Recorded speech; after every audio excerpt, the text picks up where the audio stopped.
Vous accordez la parole à l'instant. On va voir. Il faut que je donne la parole à... Bonjour à tous. Heureux de vous voir. Installez-vous.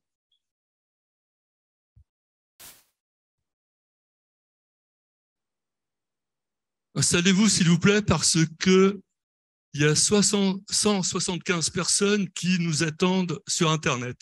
Installez-vous, monsieur l'ambassadeur.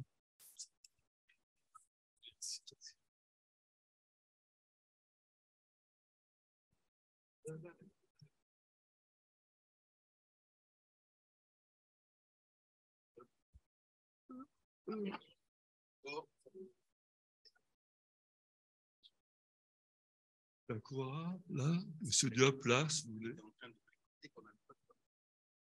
Non, on a... Bien, je vais, avant de vous dire un petit mot, je salue la présence de monsieur Bruno Fuchs, qui n'est pas dans le panel, mais qui est secrétaire général, pour l'instant intérimaire, de l'association parlementaire de la francophonie, secrétaire général parlementaire. Nous souhaitons que d'ici 15 jours maximum, il soit perpétualisé, si j'ose dire. Je vais d'abord passer la parole à madame Valaudière, qui est la vice-présidente de la SEIN, la Société d'encouragement pour l'industrie nationale, qui nous accueille ici. C'est son siège historique. Bien, monsieur le député, mesdames, messieurs, messieurs les ambassadeurs, chers amis, parce qu'ici nous sommes entre amis et avec Alfred, nous avons déjà un long parcours de coopération, d'amitié et de développement de beaux projets. Alors, vous êtes ici à la Société d'encouragement pour l'industrie nationale. Je suis la vice-présidente et nous avons vraiment un lieu dans lequel, vous l'avez constaté, nous encourageons, nous portons toutes les entreprises, les initiatives entrepreneuriales, et de façon à veiller à ce qu'ils puissent prospérer, se développer et qu'il y ait le maximum de connexion et de développement de projets communs. Alors, parmi cette longue histoire qui est celle de ce bâtiment, notre société d'encouragement pour l'industrie nationale, comme son nom ne l'indique pas nécessairement, est en fait une société savante qui est née en 1801 avec l'initiative prise sous inspiration des 3 consuls, Bonaparte notamment, et avec cette idée d'encourager à partir de la science, à partir des savants, à partir de ces grandes recherches qui étaient ici en France, veiller à porter les initiatives entrepreneuriales, les encourager et les développer à travers le monde. Et à travers le monde, dans tout le monde dans lequel il peut être utile de développer des projets avec cet esprit durable qui est celui maintenant aussi de cette maison. Donc, nous poursuivons cette vocation depuis maintenant plus de 200 ans, de développer des projets, des initiatives, des entreprises durablement dans tous les sens du terme et avec évidemment maintenant, vous le savez, les grands enjeux de la sustainability, pour dire les choses en bon français, faire en sorte qu'il y ait avec nous tous la possibilité de travailler à travers le monde sur cette question des enjeux, tenir les enjeux climatiques, tenir ces sujets majeurs tout simplement de la survie de notre humanité, veiller à ce qu'il y ait des coopérations à travers le monde et entre nos entreprises, notamment sur ces sujets-là, sur les sujets de l'eau, bien entendu, sur les sujets importants du vivant de façon générale, et veiller à ce qu'il y ait du bien-être global le plus possible dans nos différentes organisations. Alors, pour cela, on a notamment, pour encourager, on a créé ensemble, et avec l'appui aussi bienveillant d'Alfred, d'Africa Press et de beaucoup d'autres acteurs qui sont ici parmi nous, et je voudrais citer également la CPCCAF avec Denis Deschamps qui est ici au premier rang, puisque nous avons ensemble créé le programme Francophile. Francophile est un programme d'action qui soutient, qui encourage des jeunes entrepreneurs. Et depuis donc 2020 maintenant, nous avons lancé un concours pour aider, soutenir, encourager, promouvoir des jeunes entrepreneurs de tout l'espace francophone. Donc, concours 2020, évidemment, c'est formidablement passé avec l'appui de beaucoup de pays, notamment de pays africains. Et en l'occurrence, nous avons relancé en 2022 ce concours francophile. Et là aussi, avec l'appui de beaucoup de nos amis, de beaucoup de chambres de commerce, notamment en Afrique, sur beaucoup de pays, dans tous ces réseaux importants, des entrepreneurs, plus de 1000 entrepreneurs ont porté candidature au concours francophile et nous avons pu les récompenser, avoir ces lauréats récemment au mois de décembre dernier. Voilà, donc c'est tout le mal que je peux vous souhaiter. Vous souhaitez d'excellents débats. Vous remercie infiniment d'être présent. On est heureux de soutenir vos actions, soutenir vos débats et aider à la coopération entre nous tous sur ces différents sujets. Merci et bravo. Merci beaucoup, Madame la Présidente. Je dis la Présidente parce qu'en cas d'absence du Président, ben voilà. Alors, je vais être très court parce que on a déjà pris un peu de retard. Donc, moi aussi, je voudrais remercier la SEIN que Viviane représente parce qu'elle nous accueille gracieusement aujourd'hui. Donc, c'est grâce à elle que cette conférence peut se tenir et exactement un an après, parce que nous avons commencé le 9 février 2022, nous avons fait la première avec son Excellence l'ambassadeur de la Côte d'Ivoire, Maurice Bandama, qui nous a fait l'honneur et l'amitié de nous faire confiance. Parce que les ambassadeurs, il faut se faire adopter, quoi. Ils ne donnent pas leur sympathie à n'importe qui, n'est-ce pas, Zeb? Bon, donc voilà, on est très contents. On continue, on voulait faire un mensuel. On a fait que c'est la 7e. C'est pas si mal pour une première année. On a découvert que juillet-août, il fallait peut-être pas trop compter. Décembre, entre le 10 et le 5 janvier non plus. Donc en fait, il manque 3 mois dans l'année, mais on a l'ambition quand même d'arriver à devenir mensuel. Et à chaque fois, c'est avec le concours un peu aléatoire d'amis, notamment la CPC-CAF, qui nous aide, mais pour comment dire, s'épanouir, prospérer et que ça devienne un vrai rendez-vous, une sorte de rituel qui permettra peut-être cette année ou l'année prochaine de faire la grande conférence annuelle des ambassadeurs africains de Paris. Je dis de Paris parce qu'en ce moment, la France, le mot France est un peu chahuté, alors que Paris, les Africains sont toujours contents de venir à Paris. Donc, c'est pour ça que j'ai fait Africa Press pour Paris aussi. Et donc, une grande conférence qui sera un peu le pendant de ce que fait la France avec ses ambassadeurs. Pourquoi faire ça? Parce que, les abonnés, ceux qui sont dans l'aventure depuis le début, le savent très bien, mais je le dis pour les nouveaux. On nous dit qu'il faut changer de regard vers l'Afrique, sur l'Afrique, il faut coopérer avec et non pas pour. Il faut écouter l'Afrique. Et justement, sous la main, à Paris, nous avons les ambassadeurs. Je salue l'arrivée de notre panéliste du groupement du patronat français, Stéphane Tiki, et après, je présenterai évidemment tout le monde. Eh bien, ils sont là. On n'a qu'à les inviter et les écouter et partager avec eux. Donc, c'est pas plus compliqué que ça. Donc, l'objectif de cette conférence d'aujourd'hui, de tourisme aussi, clairement, il ne s'agit pas de faire des conférences d'experts et de trouver des solutions à tous les problèmes. Il s'agit de sensibiliser parce que là, il y a 175 personnes qui nous regardent aussi sur Internet et je les salue, la caméra est là-bas. Et de sensibiliser, la plupart d'entre vous, vous êtes des cadres dirigeants ou des entrepreneurs, des décideurs en tout cas, des avocats, des consultants, etc. Bon, de sensibiliser les populations, au-delà de nous-mêmes qui sommes des convaincus, à l'intérêt de l'Afrique, y compris de la regarder dans sa beauté, notamment touristique, naturelle, et aussi des rencontres qu'on peut faire avec elle. Donc, c'est dans cet esprit de faire le média des solutions que j'ai pensé à faire cette conférence sur le tourisme. Et je vais m'arrêter là, parce que sinon, on va être trop en retard. Alors, je vous présente nos éminents panélistes. Tout à droite, M. Abdou Diop, qui est un personnage éminent du monde de l'expertise, du consulting, puisqu'il est directeur général de Mazars Maroc. Et il est là à qualité parce qu'il a dirigé une étude qui est privée, qui n'a pas été rendue publique, assez récemment sur justement le tourisme au Maroc Mais le Maroc a plein d'intérêts, évidemment. Donc, il nous parlera un peu de l'écosystème, de comment un consultant expert perçoit l'écosystème touristique en Afrique. Alors, vous êtes tous déçus parce que, enfin tous, en tout cas la plupart, je dis pas, parce que l'ambassadeur du Sénégal, El Hadji Magatte Sey, n'est pas là, mais il a été retenu à Dakar et devait rentrer ce matin.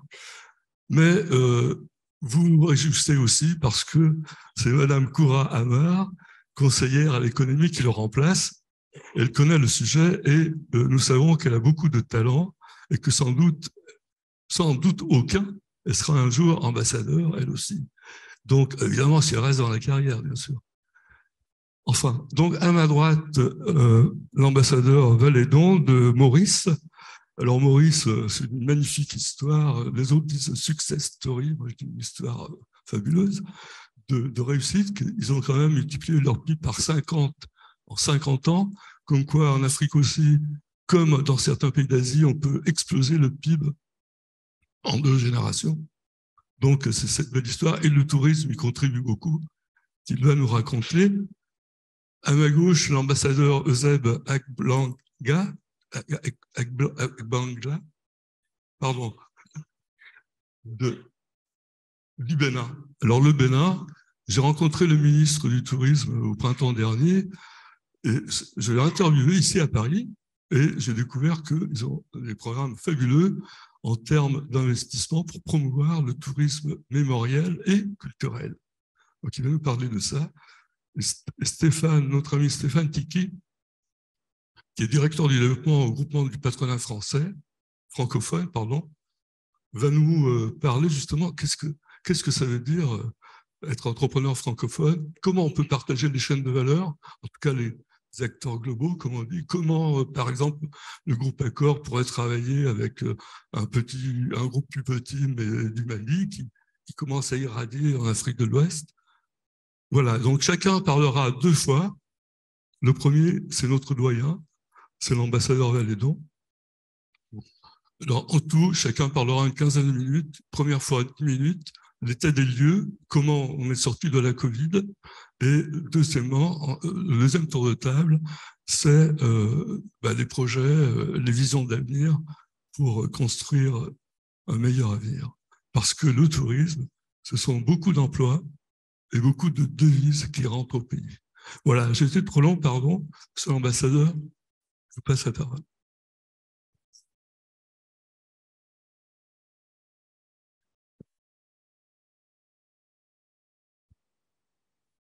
Merci, Monsieur Millot.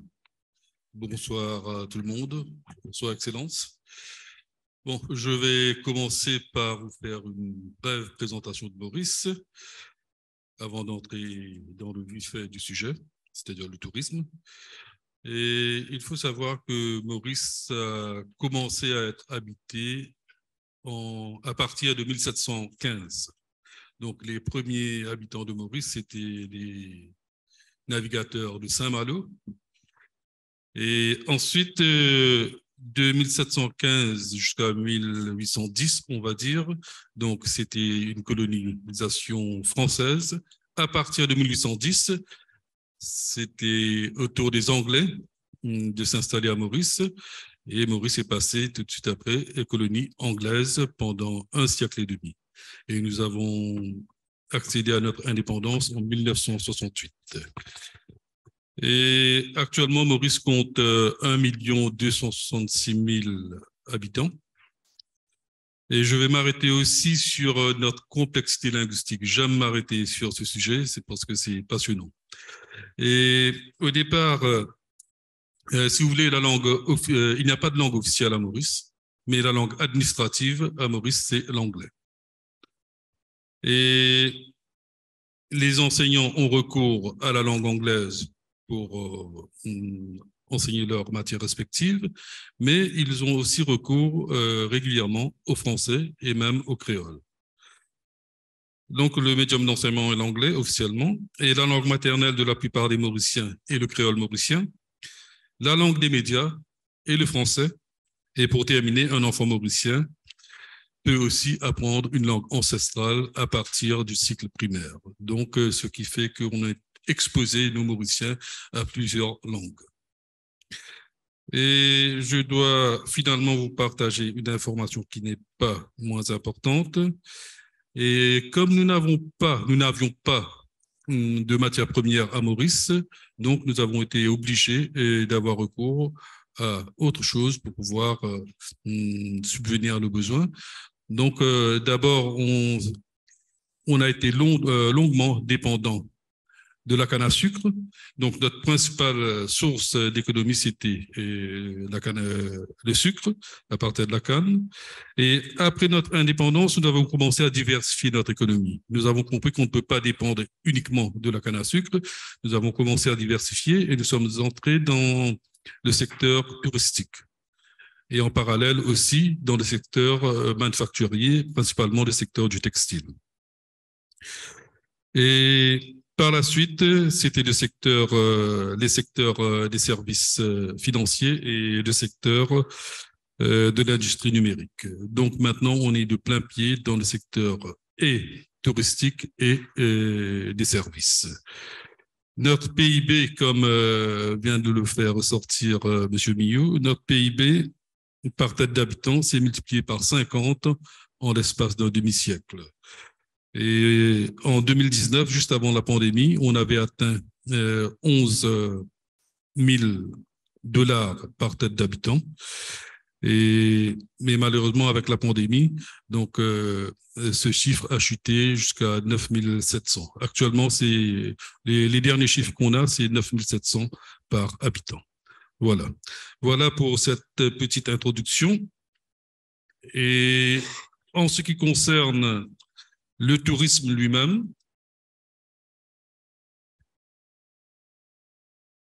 je dois dire que le tourisme est un moteur important, que ce soit pour l'économie mondiale ou l'économie locale, c'est-à-dire pour Maurice. Donc, c'est une composante cruciale d'une économie des services qui est en pleine expansion, non seulement à Maurice, mais à travers le monde entier. Donc, c'est un secteur qui aide à créer des emplois, qui stimule le développement régional et qui fait vivre les populations locales. Et d'ailleurs, selon l'Organisation mondiale du tourisme des Nations Unies, la contribution du tourisme à l'économie mondiale s'élevait à 3 500 milliards $ en 2019, soit 4% du PIB mondial. Et c'est vrai que le secteur du tourisme soutient des millions d'emplois directs ou indirects partout dans le monde, en particulier pour les femmes et les enfants. Par ailleurs, le tourisme est la principale source de devises étrangères pour un tiers des pays en développement et la moitié des pays économiquement moins développés. Cela nous donne déjà une idée du poids et aussi de l'importance stratégique de l'industrie du tourisme pour de nombreux pays dans le monde.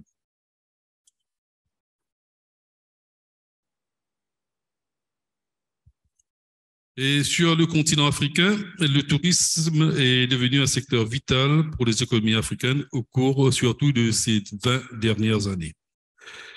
Selon le World Travel Tourism Council, c'est-à-dire le Conseil mondial du voyage et du tourisme, le secteur du tourisme employait plus de 24 millions de personnes en Afrique en 2019, c'est-à-dire juste avant la pandémie.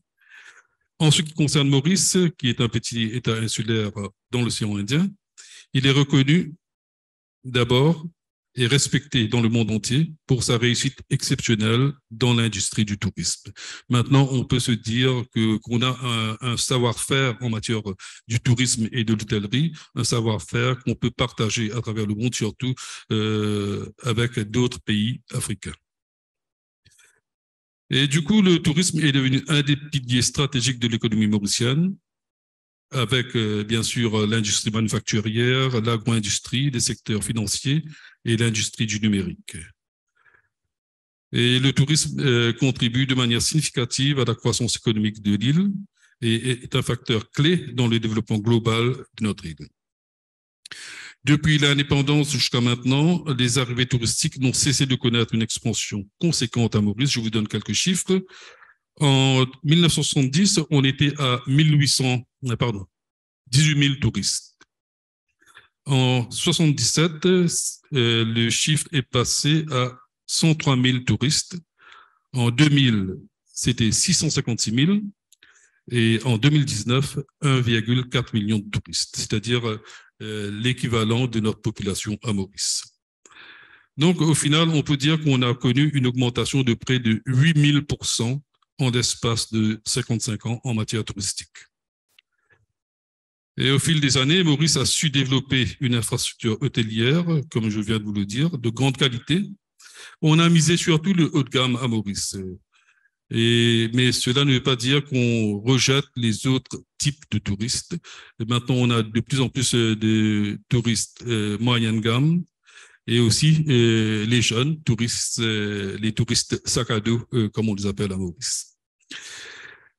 Et voilà, et actuellement, on a environ 111 hôtels et une capacité de 14 000 chambres au total.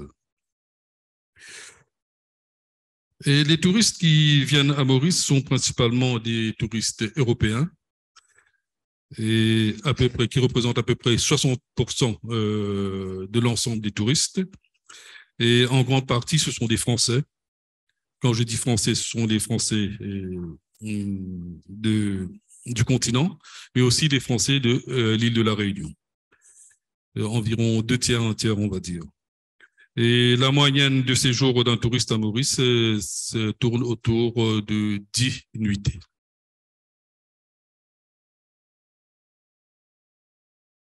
Et voilà, au fil des années, Maurice a su aussi mener une politique de diversification dans le secteur touristique. Diversification dans le sens qu'au départ, Maurice était une destination classique, c'est-à-dire mer, hôtel, mer, plage, soleil. Ensuite, on a commencé à diversifier pour proposer d'autres types de tourisme, tourisme sport, mer, air, terre, tourisme vert et nature, tourisme du bien-être, tourisme histoire et patrimoine culturel, tourisme gastronomique, tourisme shopping et loisirs, tourisme médical et finalement tourisme d'affaires. Donc, grâce à ces retombées sur d'autres secteurs productifs de l'économie mauricienne, tels que les transports, l'agriculture, la pêche, l'artisanat et le divertissement, l'industrie du tourisme, selon le World Travel and Tourism Council, a contribué en 2019 de manière directe, indirecte et induite à hauteur de 19% du PIB de Maurice. Donc, c'est ce qui représente facilement 1/5 de notre PIB, l'équivalent de 94 milliards d'euros. Et on fournit des emplois à plus de 100 000 Mauriciens, soit également 19% de l'emploi total. Donc, c'est principalement dû au fait que les activités touristiques à Maurice sont bien intégrées et étroitement liées à l'économie locale. Et je dois dire que la richesse de notre histoire et le brassage de nos différentes traditions culturelles font de notre pays, Maurice, un pays privilégié. C'est à la fois un endroit attrayant et propice pour l'investissement et le business, mais aussi une île magique avec une hospitalité naturelle. Donc, l'hospitalité, c'est inné en nous, Mauriciens. On parle très souvent du sourire mauricien. Et il y a aussi cette qualité de vie et cet art de vivre qui est quasiment inégalable. Et je dois dire qu'à Maurice, on a appris le vivre ensemble, et c'est un terme qui est très à la mode de nos jours. On a appris le vivre ensemble très tôt, depuis la naissance même de notre nation.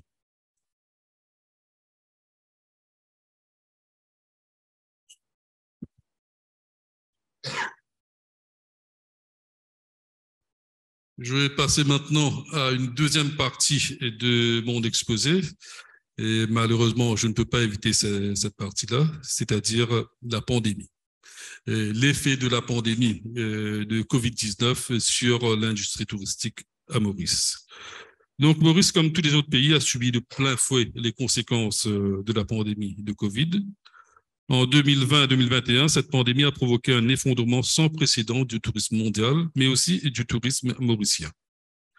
Donc, on a été condamné à fermer nos frontières et cela a impacté directement sur notre économie. En juillet 2020, d'ailleurs, l'Union africaine avait estimé que le continent africain avait perdu près de 55 milliards de dollars de revenus de voyage et du tourisme et 2 millions d'emplois rien qu'au cours des 3 premiers mois de la pandémie.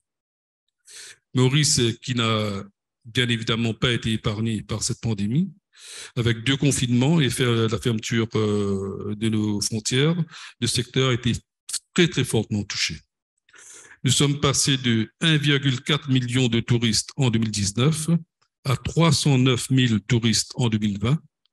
Et enfin, l'année noire, c'était l'année 2021, avec seulement 180 000 touristes. Donc, ce qui se traduit par une baisse brutale de 87% par rapport à 2019, où on avait atteint, disons, notre plafond en matière touristique. Cette crise sanitaire, cependant, je dois dire, a été bien gérée par l'État mauricien, et parce qu'on avait un triple objectif en cette période-là. La priorité des priorités, c'était la santé de la population, et on voulait aussi maintenir notre capacité de production économique et préserver la stabilité de notre économie en soutenant à la fois les entreprises et les emplois. Et face à ce choc sanitaire sans précédent, que ce soit au niveau mondial ou au niveau local, l'économie mauricienne et la société mauricienne dans son ensemble ont développé ce qu'on pourrait appeler une résilience exceptionnelle. Voilà. Donc je serai amené à parler, bien sûr, de l'après, comment à Maurice on a pu relever le défi, comment on a pu sortir de ces conséquences de la pandémie et où en est-on actuellement et quels sont nos futurs défis. Merci. Merci, monsieur l'ambassadeur. Vous regardez un peu pour la deuxième mi-temps. C'est bien. Monsieur l'ambassadeur du Bénin, vous avez aussi travaillé ça, vous avez beaucoup de textes aussi. Ah, c'est bon, je crois que ça marche. Et ben, nous vous écoutons.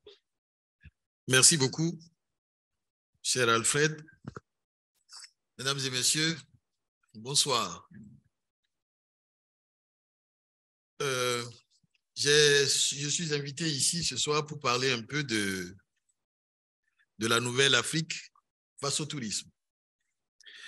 Précisément, les nouvelles ambitions du tourisme africain aujourd'hui. Et mon pays, le Bénin, est un exemple puisque, comme vous le savez, le Bénin est un pays bordé par l'océan Atlantique. Nous avons 125 km de plage. Nous sommes le pays du vaudou. Le Bénin est un pays qui a vécu la traite des esclaves, donc l'esclavage. Le Bénin a beaucoup de sites, dont l'un célèbre comme à Venise, la cité lacustre de Gambier. Donc, nous avons un parc très envié, donc assez de potentialité en matière de tourisme. Mais lorsque le président Patrice Talon a accédé au pouvoir en 2016,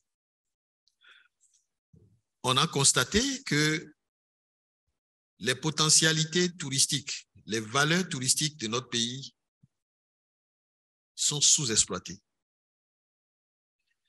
Et les raisons, les pesanteurs de cette sous-exploitation sont de divers ordres. Il y a d'abord une faible qualité des équipements. Il y a également, et puis des services touristiques. On n'a pas des professionnels au niveau des services touristiques dans notre pays, dans les hôtels, dans les restaurants. Il a été constaté également que nous sommes en manque de réceptifs d'accueil des touristes, donc d'hôtels. Et on ne peut pas avoir des ambitions de faire du tourisme une priorité pour le gouvernement si ces prérequis-là ne sont pas mises en place, ne sont pas résolues. Et c'est pourquoi le mot d'ordre de notre président a été d'investir dans le secteur du tourisme afin de faire de ce secteur un levier essentiel du développement économique et de propulser le Bénin au rang des destinations de rêve. Ça, c'est une ambition majeure que nous nous sommes fixés dès 2016, qui a entraîné un certain nombre de réformes profondes pour nous mettre au pas des normes standards internationales et également pour investir dans et relever toutes les lacunes que je viens de citer tantôt.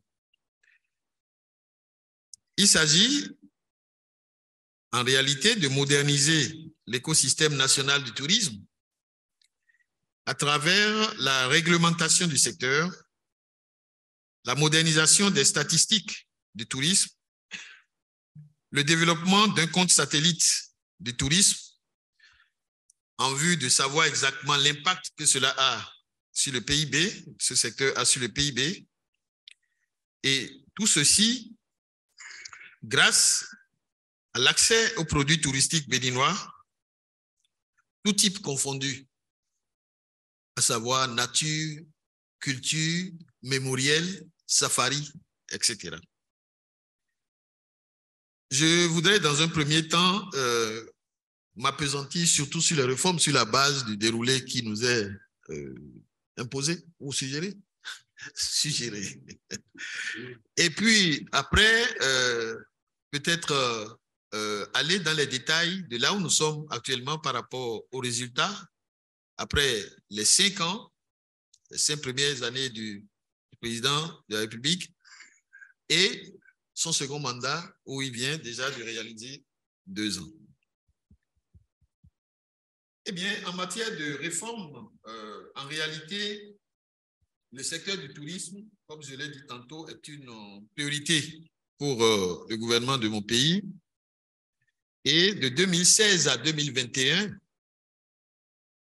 il a été mis en place un certain nombre de transformations avec des implications impérieuses, notamment la mise à niveau de la qualité des services et l'alignement aux normes et standards internationaux, en ce qui concerne surtout la définition de nouvelles bases réglementaires des activités touristiques et hôtelières dans notre pays.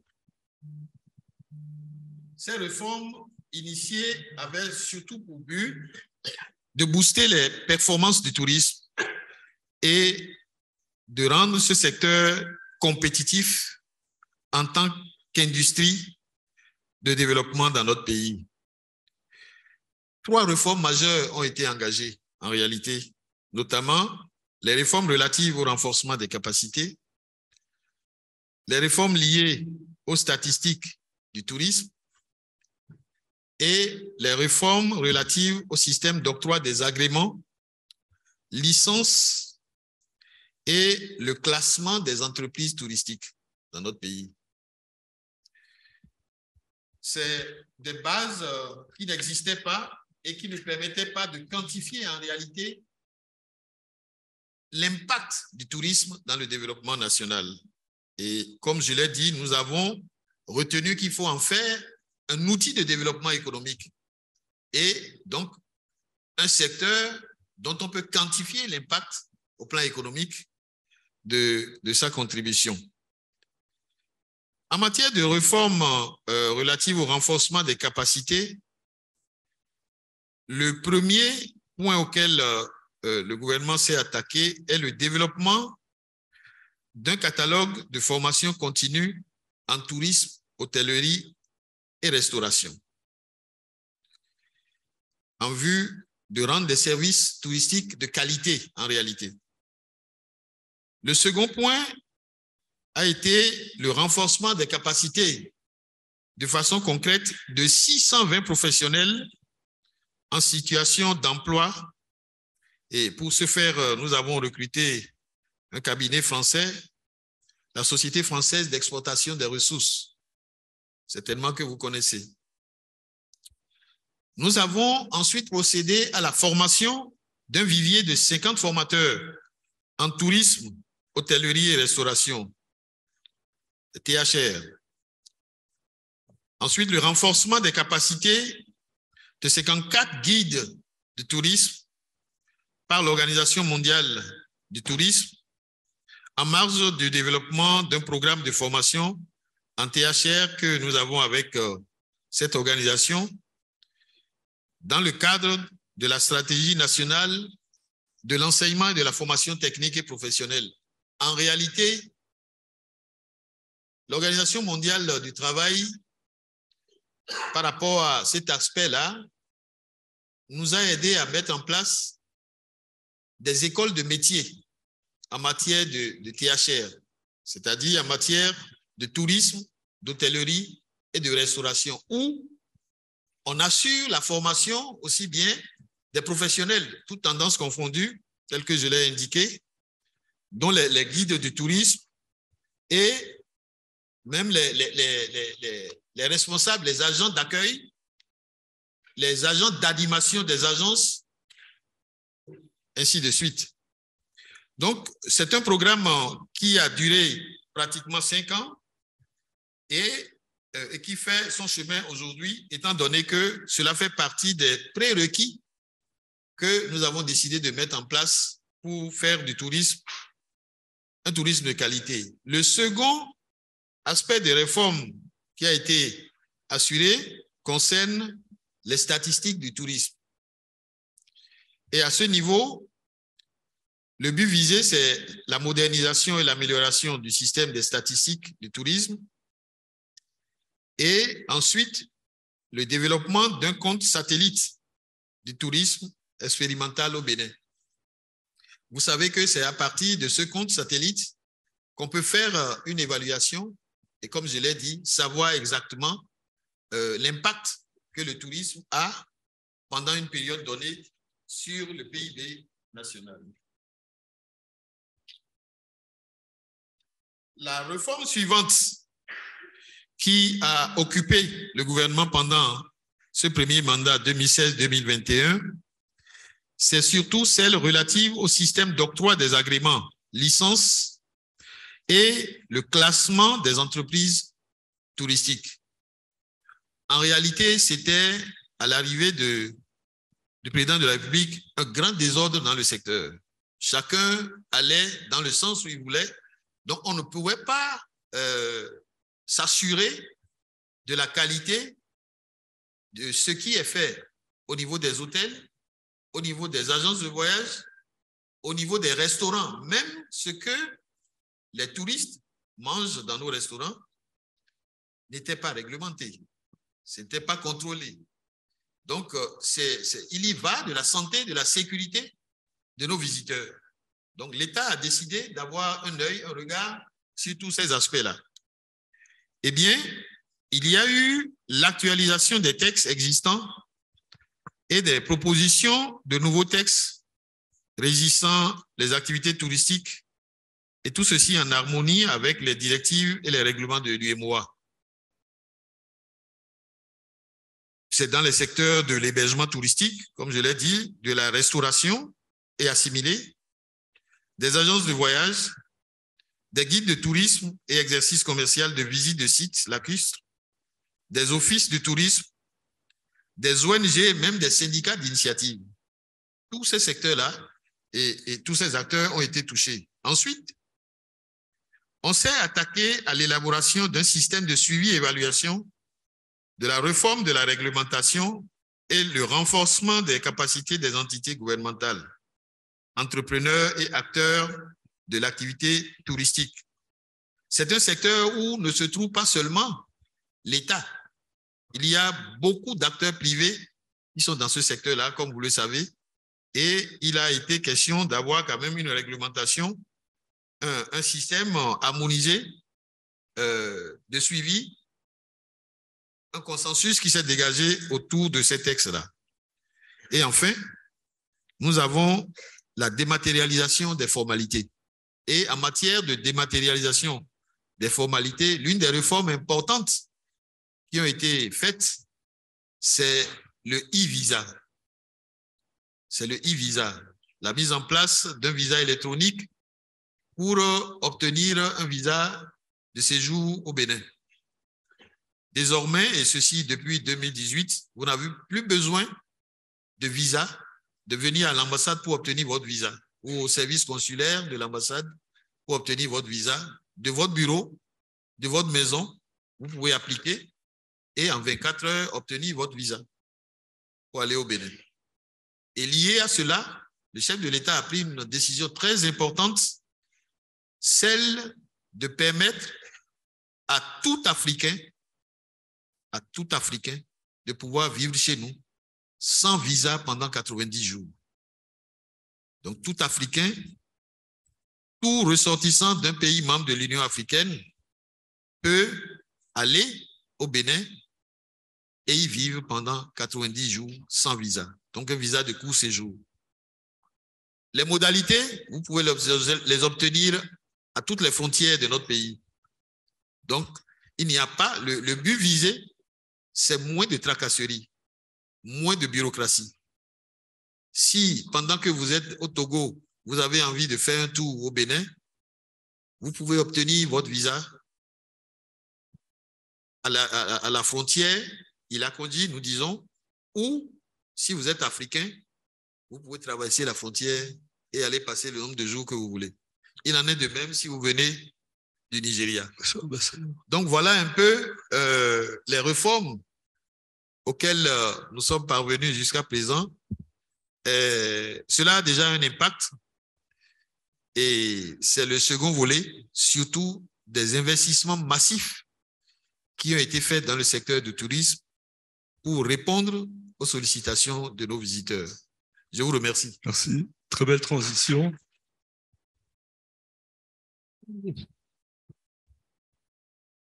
Pour les Parisiens, je ne vous demande pas parce que ça a rallongé, mais on en verra la deuxième mi-temps. D'accord?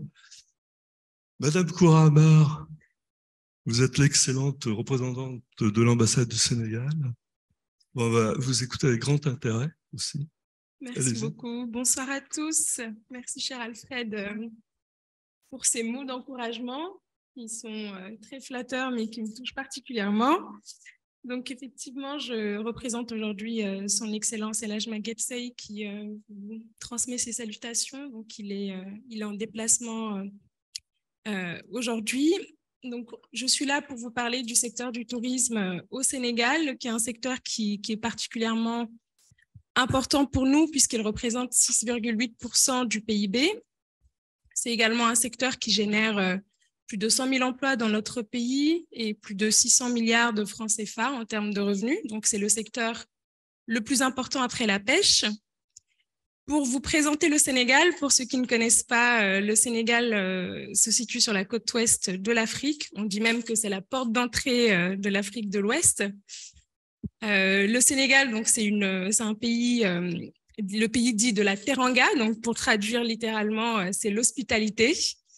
Donc, on a 700 km de côte et 500 km de plage au Sénégal. Donc, en termes d'offres touristiques, le Sénégal a un tourisme plutôt balnéaire. Donc, comme je le disais, avec 500 km de plage, on a des stations balnéaires dont la plus connue est celle de Saly Portudal, que nous sommes actuellement en train de réaménager. C'est un pays qui, en termes de force et d'offres culturelles, nous avons donc une histoire qui est très riche, avec également des sites touristiques qui sont, et des parcs naturels qui sont classés au patrimoine de l'UNESCO. Et également en termes de gastronomie, le Thieboudiène, qui est très connu dans le monde, est classé au patrimoine immatériel de l'UNESCO. Et sur le débat donc, de l'origine du jollof rice, je ne sais pas si nous avons des amis du Ghana ou du Nigeria dans la salle, mais l'UNESCO donc, a définitivement répondu à la question. Le jollof rice est originaire du Sénégal. Voilà. Et sur l'offre touristique, nous avons également du tourisme d'affaires au Sénégal, donc qui représente 33% du secteur chez nous. Et le Sénégal s'est vite placé sur ce segment parce que nous avons compris très vite l'enjeu que représentait ce secteur pour le pays.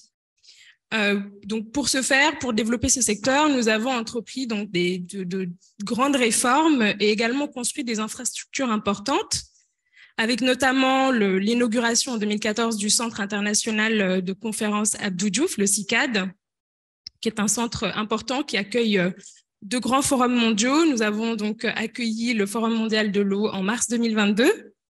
Nous avons également le Dakar Arena qui se place plutôt sur le créneau des événements sportifs et culturels, et également d'autres centres que nous sommes en train de mettre en place pour pouvoir accueillir notamment les Jeux olympiques de la jeunesse en 2026, donc qui est un événement très important. C'est une première pour le continent, ce qui montre la place que le Sénégal occupe aujourd'hui donc en Afrique, mais également les efforts qui ont été consentis par l'État pour se doter d'infrastructures pour pouvoir accueillir des événements de cette envergure. Le Sénégal, c'est également le siège de plusieurs grandes entreprises, notamment des groupes internationaux. Nous accueillons également des conférences sur la francophonie et également donc le siège de l'ONU, ce qui est important. En termes aussi de diplomatie, donc c'est un pays qui a toujours été sur ce plan-là donc d'une grande importance, et nous avons fait beaucoup de progrès donc sur ce secteur. Et en termes de tourisme culturel, comme je le disais tout à l'heure, le Sénégal est un pays qui est doté de sites donc qui sont classés au patrimoine de l'UNESCO.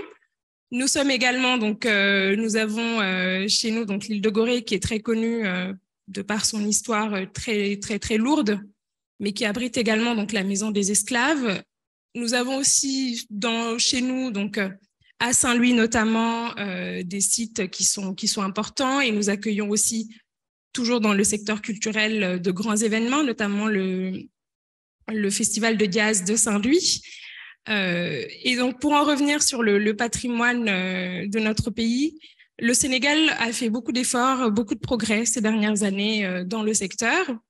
Mais effectivement, c'est un secteur qui a connu des difficultés auxquelles il fallait répondre. Donc en 2014, lorsque nous avons lancé le plan Sénégal émergent, donc qui matérialise vraiment la vision du président de la République, le plan Sénégal émergent, c'est le référentiel unique de notre politique économique et sociale. Donc lorsque nous avons lancé ce plan avec pour objectif de faire du Sénégal un pays émergent à l'horizon 2035, nous avons donc mis en place 27 projets. Parmi ces 27 projets, nous avons 7 projets qui concernent le tourisme, c'est dire l'importance que représente ce secteur pour le pays. Parmi ces projets-là, nous avons donc l'objectif de faire du Sénégal le premier hub aérien en Afrique de l'Ouest.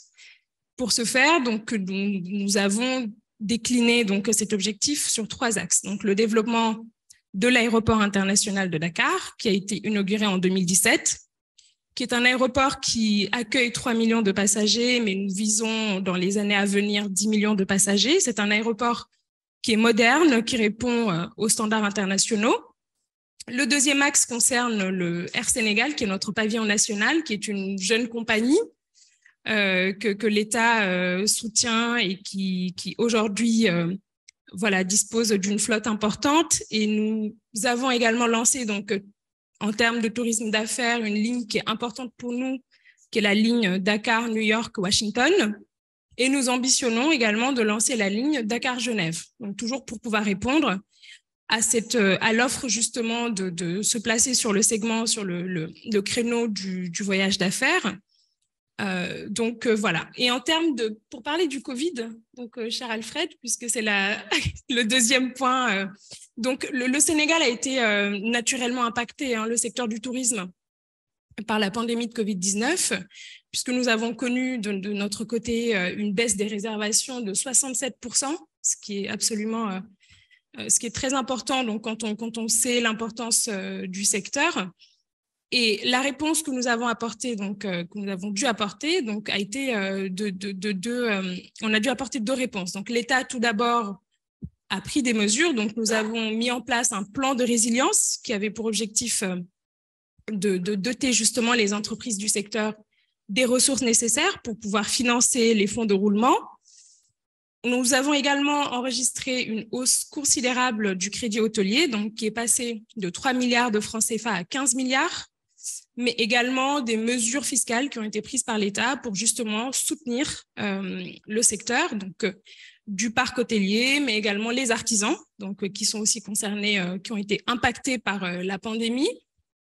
Et à un niveau local, donc sur la question de la promotion, notre agence de promotion touristique, donc qui est l'ASPT, qui est sous tutelle du ministère du Tourisme, a lancé le plan Tamou Sénégal.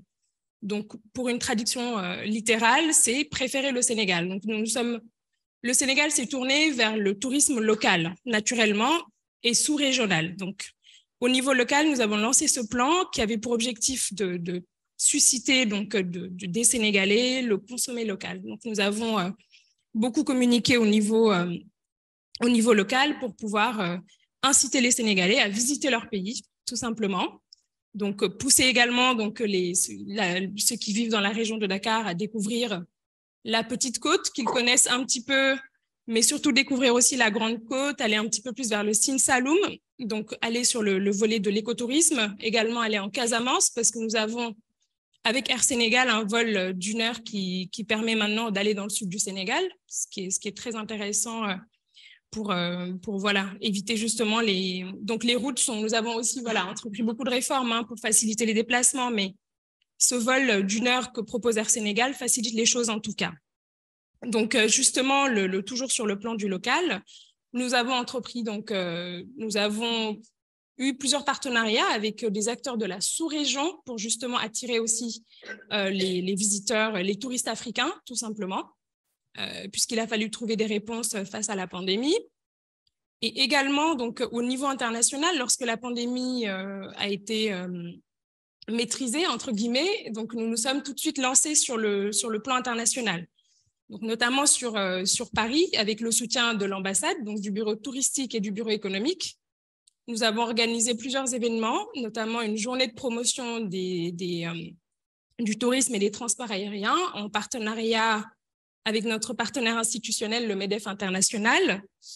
C'est une journée qui nous a permis d'aller à la rencontre des différents acteurs, les tours opérateurs, mais aussi les touristes, pour leur dire que le Sénégal est une destination qui rassure et que dans ce contexte qui était absolument inquiétant, que nous avions entrepris voilà, des réformes et que nous étions en tout cas dans un contexte beaucoup plus rassurant qu'avant. Nous avons également participé en 2021 donc au salon IFTM Topresa, donc qui est le salon international du tourisme. Et à cette époque-là, donc on sortait de la pandémie, donc c'était une période qui restait quand même, qui était toujours inquiétante. Et nous avons donc participé à ce salon et nous étions donc le seul pays d'Afrique subsaharienne donc sur ce salon-là. Et par la suite, nous avons aussi participé à d'autres initiatives qui sont lancées qui ont été lancées par la presse spécialisée, notamment TV5 Monde. Et un reportage aussi qui a été fait par 50 Minutes Inside sur le Sénégal. Donc voilà, en tout cas la réponse que le Sénégal a eue par rapport au Covid, donc c'était une réponse locale naturellement, mais nous nous sommes aussi lancés avec beaucoup de courage directement sur l'international dès que nous en avons eu donc l'opportunité. Les Sénégalais sont connus pour leur courage. En tout cas, c'est une belle ambition que vous avez évoquée de devenir le hub. Et en fait, ça fait écho assez bien à ce qu'on s'est dit l'autre jour avec M. Abdou Diop sur la coordination des infrastructures, les réformes, enfin, les IED. Merci beaucoup, cher Alfred. Ça fait plaisir d'être là, de participer à cette discussion auprès des excellences ici présents et également de toute cette assistance. Et comme je dis, j'étais un peu inquiet parce qu'on avait un panel qui était très masculin. Heureusement que mon ami Maguette n'est pas là, ce qui nous permet d'avoir au moins cette diversité dans le panel. Et surtout qu'on a de brillantes femmes, Madame Amar l'a bien démontré. Donc oui, je pense que aujourd'hui, juste pour compléter ce panorama, c'est vrai que on se rend compte, le tourisme en Afrique, on le dit, c'est un vrai potentiel. Encore une fois, c'est souvent agaçant d'entendre chaque fois quand on parle d'Afrique de potentiel, mais on est heureux de voir que des choses bougent et que les choses sont en train d'évoluer et que le potentiel est en train de se concrétiser. C'est vrai, on est autour de 8 à 8,5% du PIB. C'est une très bonne avancée, même si on aspire à aller plus loin quand on voit des pays comme les Maldives, les Seychelles ou la Thaïlande qui aujourd'hui sont à plus de 20% du PIB, ou des pays comme l'Espagne, la France qui sont à plus de 10-12% du PIB. Donc, on a encore beaucoup de potentiel intéressant. Et il est heureux de voir aussi que vraiment, il y a une réelle prise de conscience et que dans tous les plans nationaux de développement, il y a une vraie stratégie pour développer le tourisme.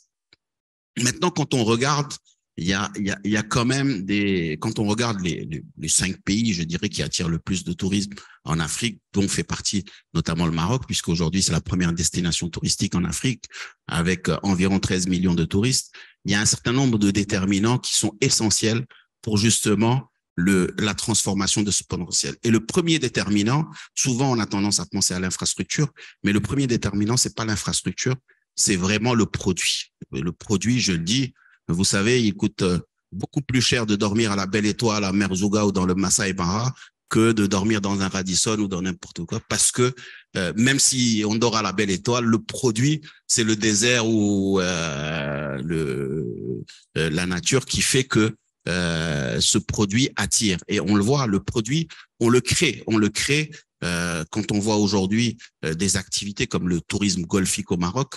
Le tourisme golfique au Maroc a été créé from scratch. On a décidé une fois, dans le cadre d'une vision, de mettre en place des infrastructures en donnant le produit touristique qui a permis d'attirer des golfeurs. Et aujourd'hui, il y a plus de 200 000 golfeurs qui, chaque année, viennent au Maroc avec, bien sûr, une dépense journalière qui dépasse les 200 à 250 euros par jour, qui est complètement différente du tourisme de masse. Donc, il est important qu'on puisse créer ce produit, et dans la création de ce produit, il y a énormément de choses. Hein. On le dit, on n'est plus uniquement sur une dimension balnéaire.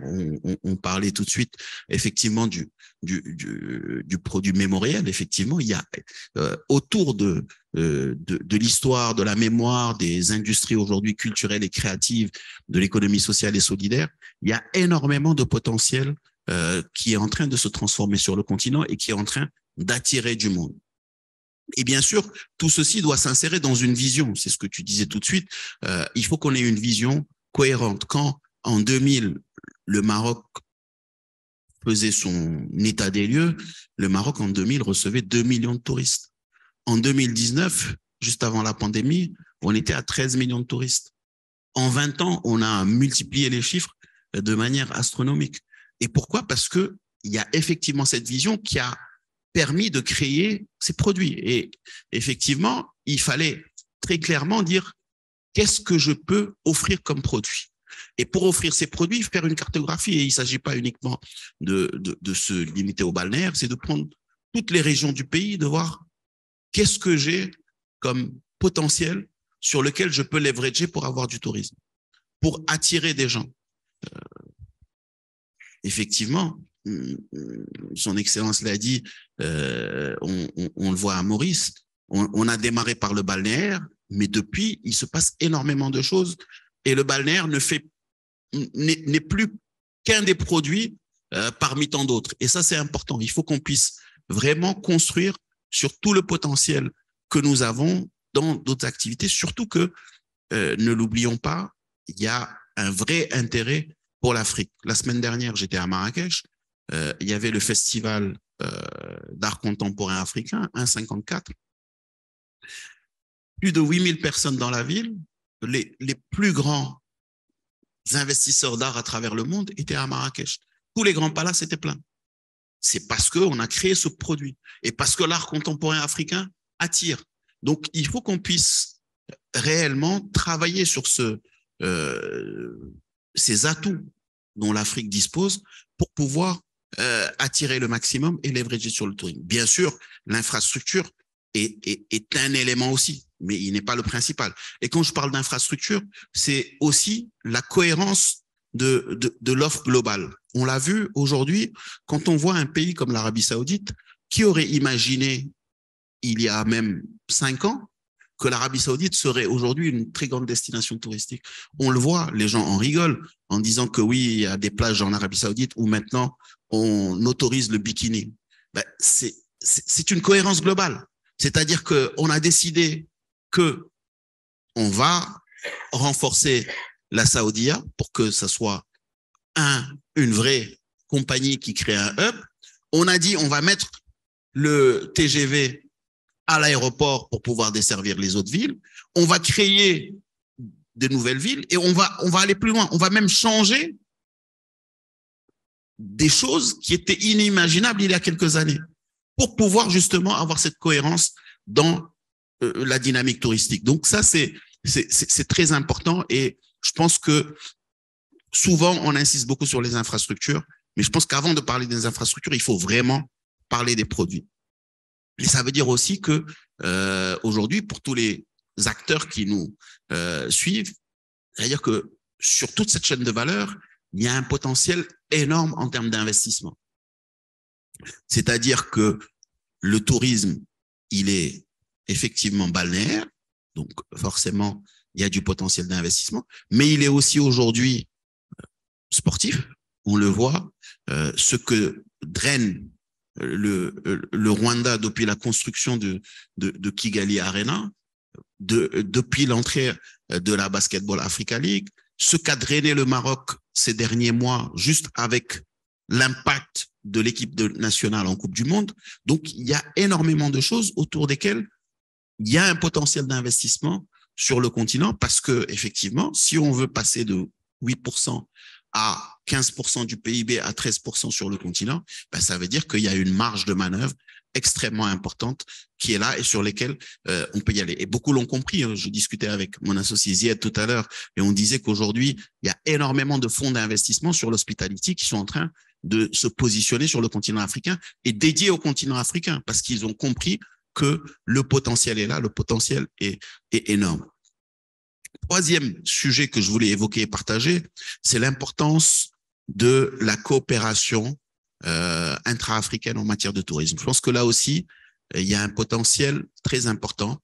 On n'a pas encore utilisé le levier de la copromotion. Je crois qu'aujourd'hui, quand un touriste japonais vient en France, il visite la France, l'Angleterre, l'Allemagne, etc., il a un circuit européen.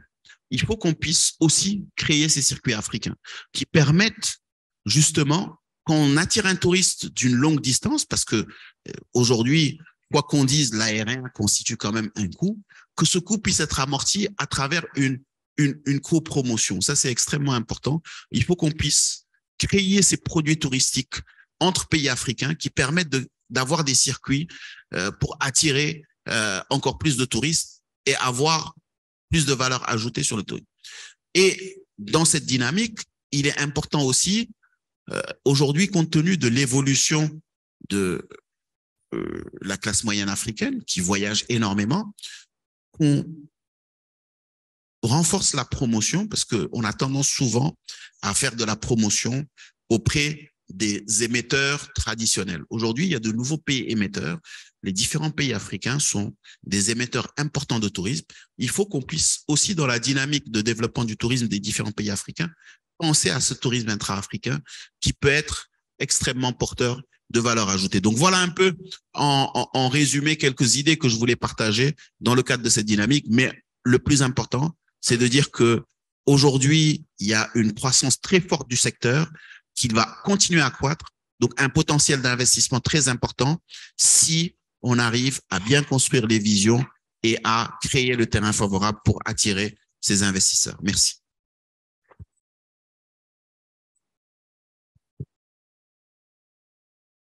Bon, c'était passionnant. On a tous envie de créer un objet touristique à haute valeur ajoutée. Alors justement, on m'a demandé à Stéphane comment il ferait, lui, comment dire, promeut l'idée du partenariat francophone pour inciter au partage des chaînes de valeur. C'est quoi votre expérience et vos suggestions? Merci beaucoup, cher Alfred, pour cette invitation. C'est un immense plaisir d'être ici ce soir.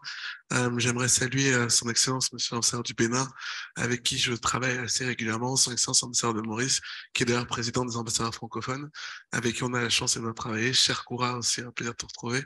Cher monsieur, chers amis, honorables invités, d'abord remercier Alfred de cette invitation parce que il permet toujours de pouvoir créer le débat et de pouvoir échanger sur des choses qui nous lient les uns aux autres. Énormément d'amis, de grands frères et même ma cousine, pour te dire, dans la salle. Ça montre la capacité du réseau d'Alfred à pouvoir rassembler tout le monde. Si je suis d'abord content d'être ici, c'est parce que on commence à parler du continent africain avec une question positive. J'en ai fait des colloques ou des débats où on me disait comment est-ce qu'on peut aider l'Afrique. Et à chaque fois, je disais aux gens, l'Afrique n'a pas besoin d'être aidée. L'Afrique a du talent, l'Afrique a du potentiel, l'Afrique a besoin de formation, l'Afrique a besoin de business, l'Afrique a besoin d'économie. Et c'est en ça que je voulais saluer devant vous tous l'initiative d'Alfred de dire on a la chance d'avoir Koura qui représente l'ambassadeur du Sénégal et deux ambassadeurs ici qui ont mis en avant les qualités, et monsieur aussi évidemment qui était avant moi, qui ont mis en avant les qualités de ce qu'il y a sur le continent africain. Des qualités en termes d'infrastructure, des qualités en termes d'économie et des qualités en termes de valeurs. Je vais vous présenter d'abord rapidement le groupement du patronat francophone et après, cher Alfred, je répondrai rapidement dans le vif du sujet à la question. Le groupement du patronat francophone est un réseau d'affaires francophone, comme vous l'entendez, économique, basé notamment particulièrement sur les PME, TPE, ETI et start-up, avec une seule ambition, connecter l'offre et la demande en faisant de la francophonie économique. On s'est simplement dit, puisque cet organisme existe depuis 1987, on est fiers et heureux de partager cette belle langue qui s'appelle le français dans ces 80 pays dans lesquels on parle français. Mais si on allait un peu plus loin, si on décidait de faire du business ensemble, si on essayait de bâtir ensemble, de construire ensemble.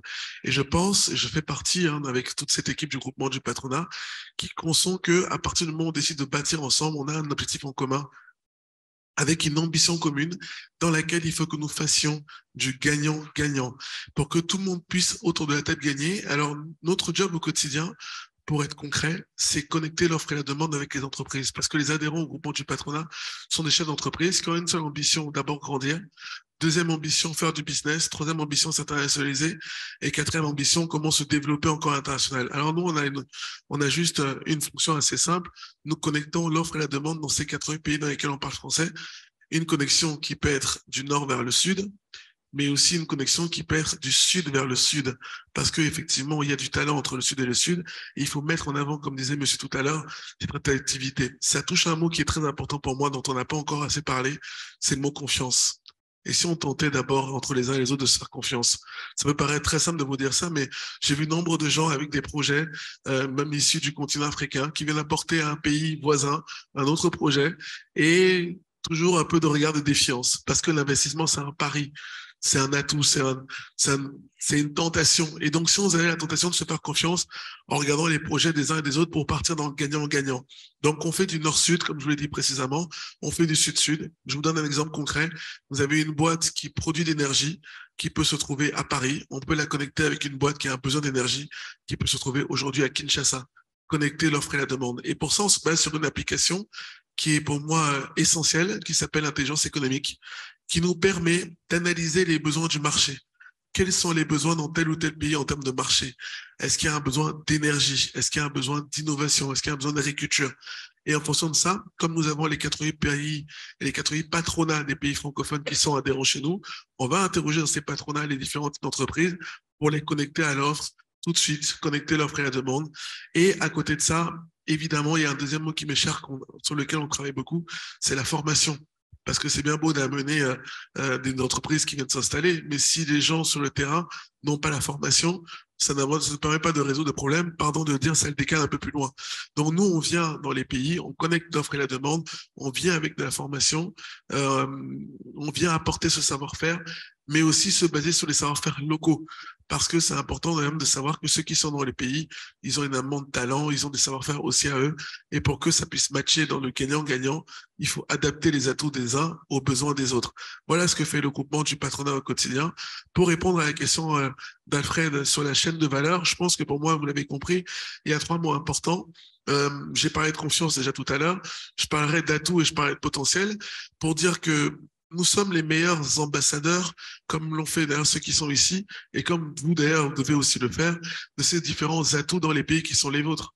Parce que pour donner l'envie à des entreprises de venir s'installer, de tenter un pari, comme a dit tout à l'heure monsieur, sur le tourisme, parce qu'on parle d'infrastructure, on parle d'hôtels, on parle de sport. Koura parlait tout à l'heure des premiers Jeux Olympiques de la jeunesse qui vont se faire au Sénégal. C'est quelque chose de fabuleux. Moi, je suis d'ailleurs même un peu triste et heureux. Triste parce que c'est pas normal qu'on soit en 2023 et qu'il n'y en ait pas encore eu. Heureux qu'il y en ait eu enfin. Et surtout, je fais un rêve en projetant dans l'avenir, comme monsieur parlait de vision, à quand les premiers Jeux Olympiques sur le continent africain? Pas aux Jeux Olympiques de la jeunesse, Jeux Olympiques tout court. On a eu une Coupe du Monde. Ce serait bien qu'on ait aussi des Jeux Olympiques. Mais pour ça, il faut qu'on ait une vision et qu'on travaille les uns avec les autres. Et surtout, je pense qu'il n'y a pas mieux que nous-mêmes pour valoriser nos atouts dans le secteur économique, nos atouts dans le secteur agricole, nos atouts dans le secteur industriel, nos atouts dans le secteur privé, nos atouts dans le secteur du sport. Moi, je suis allé récemment à Dakar, lors du Forum international d'entreprises francophones. J'ai vu le stade qui a été construit, le stade Abdoulaye Wade. Ben, franchement, il n'avait rien à envier aux stades qui sont faits ici dans les grands stades d'Europe. J'ai vu la qualité du savoir-faire et j'ai vu aussi cette capacité à pouvoir développer des grands projets. Donc moi, je vous recommande évidemment de savoir valoriser nos atouts, de savoir valoriser ce potentiel, de se dire qu'on peut évidemment bâtir ensemble une francophonie économique qui sera évidemment basée sur du gagnant-gagnant. Alors oui, je sais que certains me diront, parce qu'on me le dit assez souvent, oui, il y a un passif de temps en temps avec certains pays, il y a un passif avec la France, il y a des passifs avec telle ou telle chose qui n'ont pas marché. Moi, je fais partie de ceux qui disent que ce qui n'a pas marché, malheureusement, c'est déjà trop tard. Et peut-être qu'on peut tenter, en se basant sur l'espérance de ce qui n'a pas marché, pour essayer de construire un nouveau paradigme dans lequel on est tous des acteurs pour qu'on ait envie que ça marche. Parce qu'aujourd'hui, le plus important, c'est que nos pays se développent, qu'ils soient vus à la hauteur de ce qu'ils sont, et pour dire qu'on croit justement en cette francophonie économique. Je terminerai avec un seul mot, c'est notamment l'offre et la demande, parce que c'est important de valoriser ce qu'on a chez nous, de l'extérieur, de venir aussi à l'intérieur. Et ça, pour ça, c'est nous qui sommes les ambassadeurs, tant sur l'économie, tant les sportifs, tant les industriels, les chefs d'entreprise, tant les gouvernements. Et il faut qu'on arrête les uns et les autres de se dire, il y a tel secteur économique, c'est là. On a tel secteur sportif, c'est ici. On a tel secteur de la francophonie, c'est ici. Et ben nous, on essaie justement, avec le groupement du patronat, avec la formation, cher Denis qui est ici, notamment sur l'école de la deuxième chance, on avait échangé dessus, avec Edith Cresson, qui a créé l'école de la deuxième chance en Côte d'Ivoire, qui nous permet justement de sauver tous ces jeunes qui sont dans un milieu informel, qui sont sortis du système scolaire, pour les rattacher tout de suite avec alternance apprentissage en fonction des métiers dans lesquels on a besoin. Donc, vous voyez, ça parle d'information. Ça parle évidemment de la culture, parce que on parle pas assez de tout ce qu'on fait en termes d'art. Koura parlait tout à l'heure du Tseboudième. Moi, je suis originaire du Cameroun, je parle aussi du Ndolé, de tous ces plats traditionnels qui sont la fierté de ce qu'on est aussi et de notre histoire. Donc, il faut qu'on en soit fiers. Il faut aussi pardon, arrêter de courber les chines, de s'excuser, de penser que on veut gagner petit. Il faut vouloir gagner grand, avoir de l'ambition, avoir de l'audace, avoir une vision. Voilà, merci beaucoup, cher Alfred.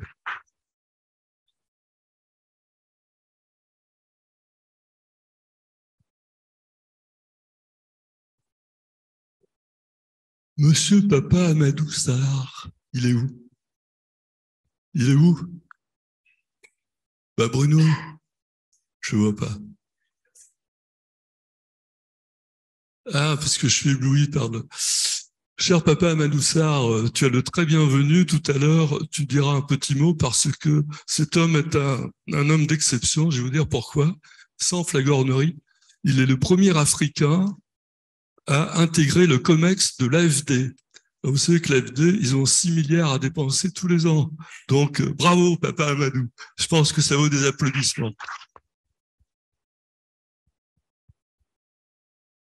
Bon, on reprend notre tour et si tu veux, tout à l'heure, tu nous diras un petit mot sur le point de vue intercontinental qui est le tien maintenant, puisque tu es arrivé à Paris, tu as intégré ton nouveau poste à l'AFD après avoir été le patron de la délégation d'entrepreneurs rapides du Sénégal. Donc, tu as maintenant la double culture pragmatique. Et moi, ça m'intéresse beaucoup, cette expérience-là. Je pense que nos amis aussi. D'accord? Bien, on reprend le tour de table. Donc, il nous reste 5 minutes chacun pour respecter, enfin, à vous, pas à moi, mais pour respecter l'horaire. Ils sont en train d'installer le cocktail, donc tout va bien. Et donc, on reprend avec notre doyen, dont j'ai oublié de dire, c'est doyen au sens diplomatique, hein, parce que le plus vieux, c'est moi, c'est pas lui. C'est pas vrai. Et l'autre doyen qui est aussi le président du groupe des ambassadeurs francophones de France, donc de Paris. À vous, monsieur l'ambassadeur. Merci encore, monsieur Millot. Donc, avant de vous parler des nouveaux défis concernant le secteur touristique à Maurice, permettez-moi de vous parler aussi, avant tout, de la façon dont Maurice est sorti de cette pandémie de Covid-19. Et bien sûr, il y a eu une campagne massive de vaccination au départ. Et ensuite, on a pris du temps pour ouvrir à nouveau nos frontières parce que c'était bien réfléchi. Maurice, c'est une île. Donc, la propagation du virus se fait très rapidement. Donc, on a été très prudent là-dessus. Et la réouverture des frontières a eu lieu en octobre 2021. Donc, après pas mal de temps. Et on a mis en place plusieurs innovations, plusieurs stratégies pour accélérer la reprise et la relance de notre économie à Maurice et surtout du secteur touristique. Et parmi ces diverses stratégies et innovations, je vais vous citer 3. Il y a eu d'abord le lancement du Premium Visa. Lancement du Premium Visa en novembre 2020, c'est-à-dire en plein pandémie. De quoi il s'agit? Il s'agit d'un visa pour les touristes de longue durée et qui visait surtout les télétravailleurs étrangers et aussi les travailleurs nomades du numérique. Il y avait aussi le lancement du plan stratégique One Mauritius, lancement qui a été fait en mars 2022. Lancement fait par le Premier ministre adjoint, qui est aussi notre ministre du Tourisme. Il s'agit d'une stratégie réfléchie et développée conjointement par le gouvernement et par l'ensemble des acteurs du secteur touristique à Maurice, qui a pour but de relancer l'industrie touristique. Plus particulièrement, on avait un ambitieux objectif, c'est-à-dire atteindre très vite, c'est-à-dire vers la fin de 2022, la barre de 1 million de touristes à Maurice. Finalement, il y avait la mesure exceptionnelle pour faciliter l'accès aux touristes réunionnais surtout, c'est-à-dire Maurice sans passeport. Donc, c'était une mesure qui permettait aux touristes réunionnais, mesure qui a été opérationnelle à partir de septembre 2022 et ce jusqu'au 30 juin 2023, c'est-à-dire les Réunionnais qui n'ont pas de passeport peuvent venir à Maurice avec leur pièce d'identité. Parce que je dois vous dire que même maintenant, il y a un gros souci en France concernant les passeports. Et donc, les services mettent beaucoup de temps pour remettre les passeports français aux Français et entre autres les Réunionnais. Donc, les Réunionnais on a un gros potentiel touristique à La Réunion, environ 150 000 par an. Donc, pour permettre à ces Réunionnais de voyager, de venir visiter leurs cousins, cousines. C'est comme ça qu'on s'appelle dans l'océan Indien. Donc, les Réunionnais, les Seychellois sont nos cousins et nos cousines. Voilà. Donc, ainsi, Maurice a pu impulser de nouvelles dynamiques touristiques depuis sa réouverture. Et depuis 2 ans maintenant, il y a l'Office du tourisme de Maurice, la MTPA, l'Agence de développement économique de Maurice, le E2D, et l'ensemble des opérateurs du privé.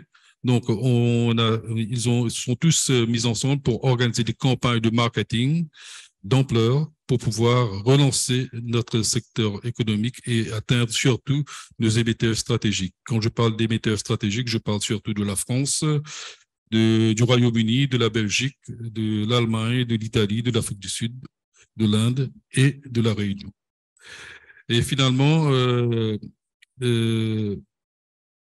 on avait aussi pour objectif d'accompagner les agences de voyage dans leur reprise économique vers Maurice. Donc, je peux dire qu'aujourd'hui, nous sommes fiers. Nous sommes fiers parce que les efforts fournis ont porté leurs fruits. En décembre 2022, on a atteint la barre de 987 000 touristes. Et l'objectif fixé Et un an avant, c'était d'atteindre la barre de 1 million de touristes. Donc, je peux vous dire que c'était pratiquement acquis. Voilà. Donc, en ce début d'année 2023, la bonne dynamique se maintient et la situation reste favorablement orientée pour ces premiers mois de 2023.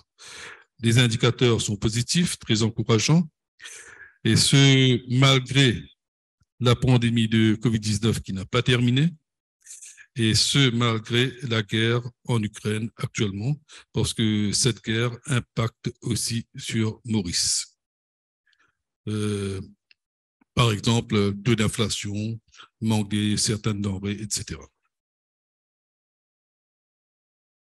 Concernant les nouveaux défis, il y en a plusieurs, et ce sont plus des menaces auxquelles on doit faire face. Je vais vous citer quelques-uns. Il y a le défi pour le capital humain et les compétences. Qu'est-ce qui s'est passé avec la reprise? On a pu constater qu'il y avait un manque de main-d'œuvre dans le secteur hôtelier et le secteur touristique. Pourquoi? Parce que pendant la pandémie, il s'est avéré que ces personnes-là s'étaient trouvées dans une situation fragile et les jeunes ne sont plus intéressés à venir vers le secteur touristique, hôtelier. Et aussi, d'autre part, il y a eu une certaine débauche de main-d'œuvre.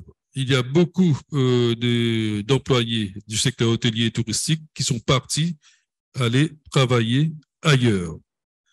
Parce que ailleurs aussi, je parle du Canada par exemple, le Canada fait face au même problème et les travailleurs mauriciens ont préféré aller ailleurs pour pouvoir travailler dans les mêmes secteurs.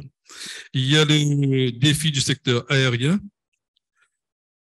Et donc, on n'est pas revenu à la normale et il y a plusieurs destinations qui ne sont pas accessibles encore maintenant. Il y a le défi de la transition énergétique vers les énergies renouvelables.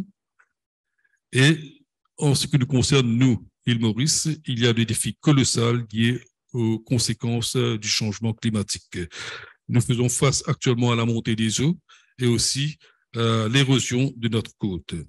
Et finalement, il y a le défi vital du développement durable, notamment, on milite notamment pour un écotourisme durable, respectueux et aussi vertueux. Voilà quelques-uns des défis que Maurice doit relever. Et je dois vous dire que les Mauriciens, dans l'ensemble, est un peuple optimiste. Donc, nous sommes tournés vers l'avenir et nous sommes convaincus que ces défis ne sont pas insurmontables. Donc, en dépit de ces incertitudes et de ces obstacles, nous sommes obligés d'avancer avec une vision, avec une stratégie pour pouvoir atteindre des objectifs. Et finalement, quelques mots sur l'Afrique pour conclure. Je dirais que le tourisme africain a un potentiel immense, c'est vrai. Et l'histoire du tourisme en Afrique date d'une vingtaine d'années, donc on n'est qu'à nos débuts. Et à Maurice, c'est un peu plus lointain, donc on peut parler de 40 ans d'histoire en matière du tourisme. Donc, mais comme M. Diop l'a fait ressortir, donc il y a le tourisme venant de l'extérieur de l'Afrique, mais il y a aussi le tourisme intra-africain, c'est-à-dire ceux venant d'autres pays africains qu'on doit encore exploiter. Et j'ajouterais que le tourisme africain, que l'Afrique dans son ensemble est le continent de l'avenir. L'Afrique est le continent de toutes les opportunités. L'Afrique, c'est le continent de la jeunesse. Donc, je pense que c'est aussi le continent de l'espoir, surtout pour le secteur touristique. Je vous remercie. Bon, merci. On va passer à notre ami du Bénin, monsieur l'ambassadeur. Merci beaucoup. J'avais tantôt parlé des réformes, mais je voudrais maintenant parler surtout des investissements où, comme vous l'avez dit, c'est surtout les produits touristiques qui nous ont intéressés. Et je l'avais dit, le gouvernement a beaucoup investi dans le tourisme patrimonial mémoriel, donc dans la culture. Et en matière de culture, comme vous le savez, nous avons eu récemment la restitution des œuvres culturelles patrimonial du Bénin que la France nous a livré, 26 sur les 3157 qui sont au musée Quai Branly, et pour lesquels beaucoup de musées sont prévus en construction actuellement au niveau de notre pays, notamment le musée historique d'Abomey, qui est un patrimoine de l'UNESCO, auquel est adjoint un musée de l'Amazone et des rois d'Abomey. Et d'ailleurs, dans ce cadre, le gouvernement a valorisé une très belle statue de l'Amazone qui supplante Cotonou aujourd'hui, que vous pouvez royalement visiter si vous avez l'occasion. Il en est également de même de la valorisation de nos anciens rois, comme le roi Béanzin à Abomey et comme le roi Bioguera, dont également une statue est bien implantée à l'aéroport de Cotonou. Et nous avons également à Datitengu, plus au nord, le roi Kaba, qui a une très belle statue au milieu de la ville. Donc, nous avons beaucoup de musées. En dehors du musée d'Abomey, nous avons un musée, le musée international de la mémoire de l'esclavage, qui est à Ouida, avec une réinvention de la cité historique de Ouida, telle que c'était pendant l'esclavage, y compris là où on vendait les esclaves. C'est actuellement en cours. Nous avons la construction d'un nouveau musée sur le Vodou Orisha à Porto-Novo pour valoriser le côté positif du Vodou. Le Vodou n'est pas exactement ce qui est véhiculé à travers le monde, mais nous avons un côté positif de ce Vodou-là qui est en train d'être valorisé. Le musée est en construction à Abomey. Nous avons le réaménagement de la place historique de Toussaint Louverture et de sa statue à Alada. Pour ceux qui ne le savent pas, Toussaint Louverture, son origine, c'est le Dahomey, c'est chez nous, c'est au Bénin. Sa statue y est, et actuellement, il y a un réaménagement de l'espace pour en faire un espace de pèlerinage pour les afro-descendants et également attirer les touristes de cette partie-là du monde. Il y a également, en dehors du tourisme sur la base de la mémoire, nous avons le tourisme lacustre. J'ai cité tantôt le village lacustre de Ganvier, c'est un village sur pilotis, en réalité, qui est là depuis plus de 400 ans. C'est des populations qui fuyaient l'esclavage, qui sont installées et qui pratiquent la pêche. C'est même une commune administrative de notre pays, très belle commune que vous pourrez visiter également. Un investissement important est en train d'être fait actuellement sur ce site-là. Nous avons fortement le tourisme balnéaire. Vous avez dit que ce n'est pas nécessairement cela, mais le tourisme balnéaire est l'un des points clés également dans lequel le Bénin investit. Nous avons un village balnéaire, un site balnéaire à l'est de Cotonou, qui est aménagé avec des lacs marins pour permettre aux touristes qui sont des friands de pouvoir se baigner en toute tranquillité.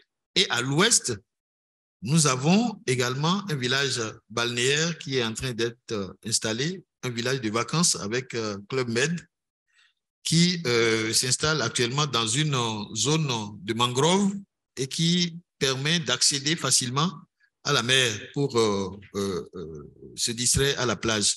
Nous avons également dans cette zone-là ce que nous appelons la route des pêches.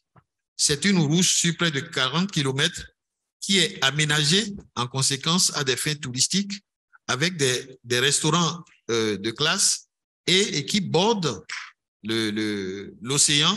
Donc, nous avons une plage très fréquentée pour encourager la détente, le tourisme et les loisirs au niveau de nos touristes.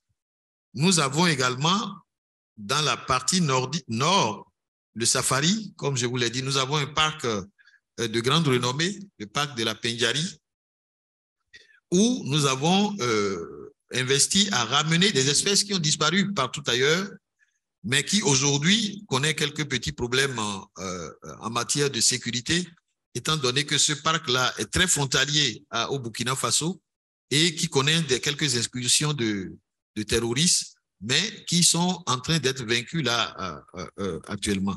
Dans la même zone, il y a ce qu'on appelle la route des Tatas.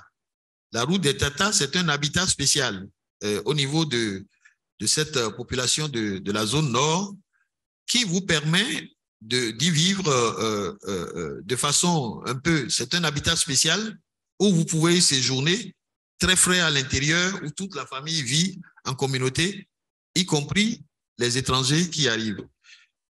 En dehors de ça, nous avons la question fondamentale que j'ai évoquée au niveau des problèmes que nous connaissions, la question de l'hébergement. Et au niveau de l'hébergement, il y a un investissement important au niveau de l'hôtellerie. Au niveau de l'hôtellerie, il y a un grand hôtel Sofitel 5 étoiles terminé. Nous avons également d'autres hôtels qui sont en cours actuellement par Hilton et d'autres grandes marques hôtelières, d'autres chaînes hôtelières qui s'y sont installées. Autant de prérequis que nous avons mis en place pour essayer d'attirer un grand nombre de visiteurs régionaux, internationaux, qui doivent venir découvrir les réalités de chez nous. En tout cas, essayer de faire en sorte que le Bénin soit un pays d'accueil, un pays de paix, un pays fréquentable de sécurité par tous les visiteurs comme nous le constatons actuellement. Au niveau de Covid, je n'ai pas eu le temps d'en parler tantôt. Nous avons aujourd'hui Covid est terminé chez nous. Vous pouvez aller au Bénin sans formalité. Et lorsque vous quittez le Bénin pour aller ailleurs, nous vous recommandons de vous conformer aux conditions de séjour dans ce pays. En tout cas, pour aller chez nous, comme je vous l'ai dit, il n'y a pas de tracasserie pour avoir un visa de séjour. Il n'y a pas de tracasserie pour y vivre parce que Covid, c'est le passé. Je vous remercie. Merci, monsieur l'ambassadeur.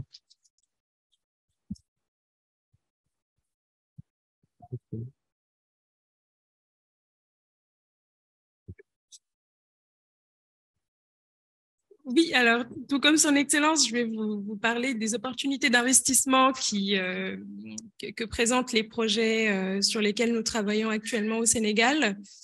J'ai mentionné tout à l'heure donc les aéroports régionaux donc, qui sont au nombre de 13, sur lesquels le Sénégal a investi 250 millions de francs CFA pour leur réhabilitation. Et le dernier aéroport qui a été inauguré est l'aéroport de Saint-Louis, donc qui est un aéroport important, donc au vu des projets futurs, donc notamment concernant le gaz et le pétrole, c'est un aéroport qui est important pour nous. Sur les autres projets, nous avons donc qui sont au nombre de 7, comme je le disais tout à l'heure, qui sont dans le plan Sénégal émergent. Nous avons un projet notamment de Dakar Medical City, qui est un projet qui a pour objectif de faire de Dakar le centre de soins de référence, donc de la sous-région, puisque nous avons identifié un réel besoin, donc notamment de 10 000 patients donc, en provenance de la sous-région. Donc l'objectif est de relever le plateau médical, notamment sur la zone de Diamniadio, la ville de Diamniadio, qui se trouve dans le département de Rufisque. Et par rapport à ces projets-là, il y a un projet particulièrement intéressant et qui nous tient à cœur, donc, qui est le projet de construction d'un hôpital privé à Diamniadio, sur lequel donc, travaille le docteur Blondin Diop et également Foulobas ici présent, qui pourra donc vous en parler lors du cocktail de clôture. Nous avons également donc, dans le PSE un projet Business Park, donc, qui a pour objectif de faire du Sénégal un lieu d'installation des sièges de grandes entreprises, comme je le disais tout à l'heure. Le potentiel du Sénégal a fait qu'aujourd'hui, donc, de grands groupes sont présents, donc dans le secteur touristique, mais également d'autres groupes. Sur le secteur touristique, donc, nous avons la présence de grands groupes comme le groupe espagnol Riu, donc, qui est présent sur la pointe de Sarenne, donc avec un investissement important. Nous avons également d'autres opportunités d'investissement dans la zone de Saint-Louis. Un autre projet donc important pour nous, c'est le campus régional de référence, donc de faire de Dakar, avec notamment le lancement de l'aéroport, de l'université Amadou Mahtar, mais également toujours sur l'apprentissage et la formation, donc le lancement de différents centres de formation sur tout le territoire. Donc le Sénégal présente des opportunités d'investissement qui sont importantes. Et donc sur la période post-Covid, nous avons lancé donc une stratégie sur 5 ans, puisque nous avons identifié les difficultés et les contraintes auxquelles le secteur était confronté. Donc, sur cette stratégie-là, donc l'idée pour nous est d'adapter l'offre, bien entendu, comme le disait Abdou tout à l'heure. Il faut adapter l'offre, donc surtout aux nouveaux profils qui se présentent. Donc, notamment, comme le disait tout à l'heure Stéphane, les profils sud-sud. Donc, il ne s'agit plus pour nous de viser les pays vers lesquels les pays émetteurs que nous avons l'habitude de recevoir, mais de viser notamment le tourisme intra-régional, mais aussi d'autres destinations, d'autres pays qui représentent un défi pour nous, notamment d'autres pays européens qui ne sont pas forcément des pays que nous avons l'habitude de recevoir chez nous, des pays asiatiques aussi. Et donc, sur une autre note, nous avons aussi la digitalisation qui représente un véritable défi pour le secteur du tourisme de manière générale, mais surtout pour un pays comme le Sénégal. Donc, nous souhaitons nous placer donc sur ce créneau-là, digitaliser un peu plus l'expérience voyageur, surtout, adapter donc aux nouveaux défis du secteur. Donc voilà, cher Alfred, je ne devais pas être très longue, je suis désolée. Voilà. Je sais que ça, c'est de la pure démagogie parce qu'ils ont tous envie de bouger. Donc, voilà, c'est pour vous inciter à venir au Sénégal et à investir au Sénégal. Merci beaucoup. Bon, on va demander à Stéphane s'il veut ajouter. Non, d'abord, je voudrais conclure avec l'écosystème. Et avant, on fait la micro, mais rapide. D'accord, très rapide, comme la première fois. Moi, j'aimerais vous parler d'abord de transport. On n'en a pas parlé encore parce que pour moi, quand on parle de tourisme, il faut du transport. Et j'ai récemment vu que avant, dans un autre temps, par exemple, quand on était à Libreville et qu'on voulait aller à Dakar, il fallait passer par Paris. Et je me dis, comment peut-on développer de l'intra sud-sud si en termes de transport, pour faire Libreville-Dakar, il faut passer par Paris.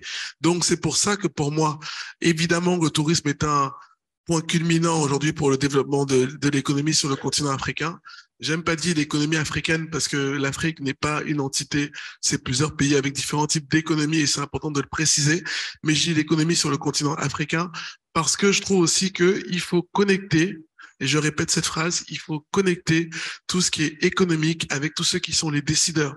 Très souvent, ceux qui sont économiques, ils disent, nous, on fait du business, on reste de l'autre côté, on ne peut pas parler avec ceux qui décident. Si vous voulez faire du tourisme aujourd'hui, comme disait tout à l'heure Sibia Koura, à travers ce qu'elle mène à l'ambassade avec son excellence X et le président Macky Sall, pour ça, il faut connecter votre envie d'aller investir au Sénégal, mais aussi avec les décideurs sénégalais pour adapter, comme elle disait si bien, avec la réalité du terrain, mais aussi parce que même si vous voulez faire du tourisme, il faut que les économies favorisent l'accès au tourisme, l'accès à l'entrepreneuriat, l'accès aux PME, l'accès par exemple au statut de l'auto-entrepreneur, pour qu'on puisse développer ça aussi au quotidien en fonction de l'offre et de la demande dans les pays dans lesquels on est. Parce que l'offre et la demande au Bénin n'est pas la même offre et demande qu'on a au Maroc, qui n'est pas la même offre et demande qu'on a au Sénégal. Donc moi, je reviens à ce que je disais depuis le départ, hein, l'importance de bâtir des ponts et de connecter les gens les uns aux autres, parce que c'est en bâtissant des ponts justement qu'on peut aboutir à des solutions. Et donc connecter l'offre et la demande. Donc je terminerai en disant aussi un atout hyper important dont j'ai pas encore parlé, c'est la diaspora, parce que je considère qu'on n'en parle pas assez. Très souvent, je reviens, pardon, hein, j'ai dit tout à l'heure un mot confiance. Très souvent, quand on voit ceux qui viennent de l'extérieur ou ceux qui sont nos frères de l'extérieur, puisque ce sont les frères d'extérieur, on peut avoir un peu de défiance, un peu de méfiance, un regard, mais oui, mais est-ce qu'ils connaissent ce pays, qu'est-ce qu'ils viennent faire? Eh ben, il faut leur faire confiance parce qu'ils ont aussi des savoir-faire et des atouts qui peuvent connecter les uns aux autres. Et je terminerai, mon cher Alfred, pour te montrer que je respecte mon temps en disant, pour moi, le plus important aujourd'hui, au niveau de ces économies, au niveau du tourisme, au niveau du continent et aussi dans ce développement économique, c'est d'abord, avant tout, arrêter de regarder ce qui s'est passé derrière, se baser sur l'expérience de ce qui n'a pas marché pour pouvoir regarder ce qu'on peut faire demain avec deux mots importants: bâtir des ponts ensemble. Merci beaucoup.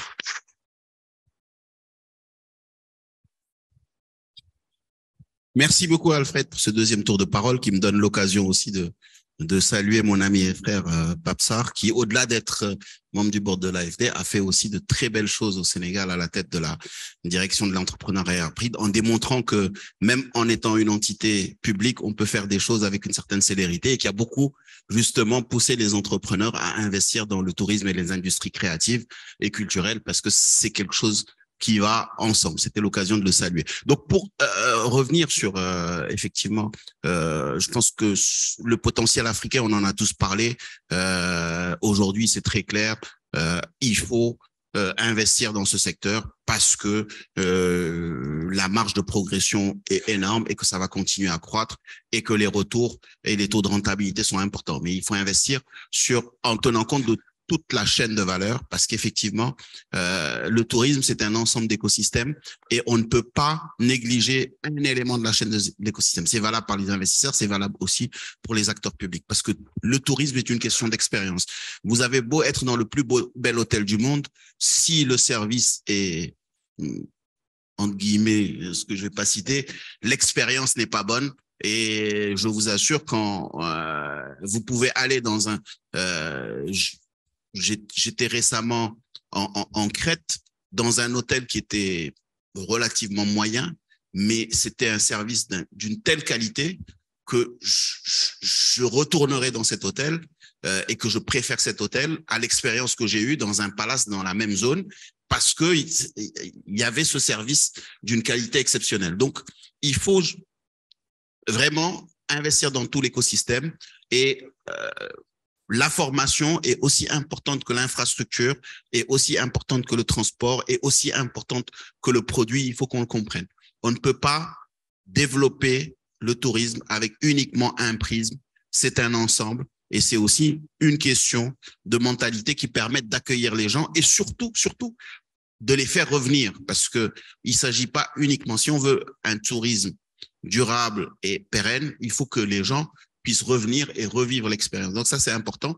Et je pense que oui, on parle du tourisme intra-africain qui est très important, mais également, il y a un tourisme qui est très porteur de valeur qu'on néglige, c'est le tourisme local. Je pense que dans chaque pays, il faut qu'on puisse faire découvrir aux citoyens du pays, leur donner les opportunités. Et on a tendance à, dans une dynamique d'attraction des touristes étrangers, de favoriser en termes de prix, en termes de beaucoup de choses, le tourisme étranger, le touriste étranger. Or, le touriste local est celui qui est là toute l'année. Donc, il peut régulièrement venir, aller visiter son pays. Moi, j'adore quand je vais au Sénégal, aller aux îles du Saloum, aller au Cap, aller marcher avec les lions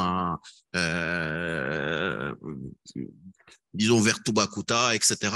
C'est des choses que beaucoup de Sénégalais ne connaissent pas parce qu'on ne fait pas la promotion auprès du tourisme local. Or, c'est la Golden Mine. On commence par cela. Donc, il y a toute une dynamique à créer, il y a une vision à avoir pour pouvoir justement leverager au maximum. Et quand vous voyez tous ces éléments mis côte à côte, il est clair qu'aujourd'hui, avec juste une bonne vision et un plan, les 7,5% en moins de 10 ans peuvent passer à 15 à même 20% du PIB africain parce que le potentiel est énorme. Et donc, c'est le moment d'investir. C'est pas demain, c'est aujourd'hui. Encore une fois, c'est pas un potentiel de demain, c'est un potentiel d'aujourd'hui. Et bon, ceux qui l'ont compris sont là. Ceux qui l'ont pas compris, malheureusement, vont se réveiller trop tard. Voilà.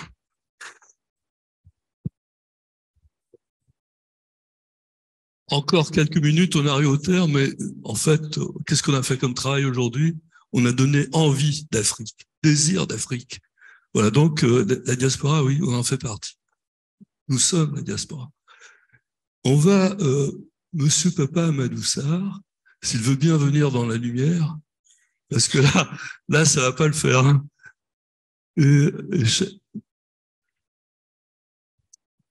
Ou alors tu peux t'asseoir là, si tu veux. Ouais, bah justement.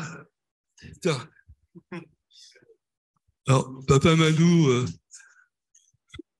je crois qu'il est à peu près le numéro 3 directeur exécutif de l'AFD. C'est un poste très prenant. Tu as réussi à libérer un peu de temps pour venir nous saluer. Nous en sommes très touchés. Moi, je te propose d'évoquer cette double culture que tu es en train d'acquérir. Mais si tu veux pas, tu nous dis ce que tu veux. On t'écoute avec plaisir. À toi. Je parlerai un peu de tourisme. Alors, merci Alfred.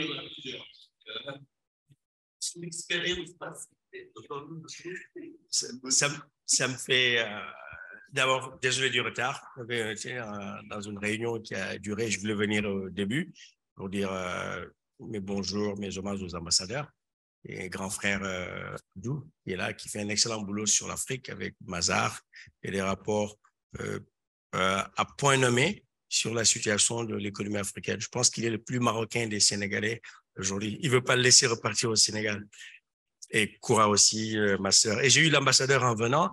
Il s'excuse parce qu'il était à Dakar, Thiès, l'ambassadeur du Sénégal en France. Il était pris par des engagements diplomatiques et les 100 ans de l'école britannique-militaire dont il est un fier produit. Il vous passe ses hommages.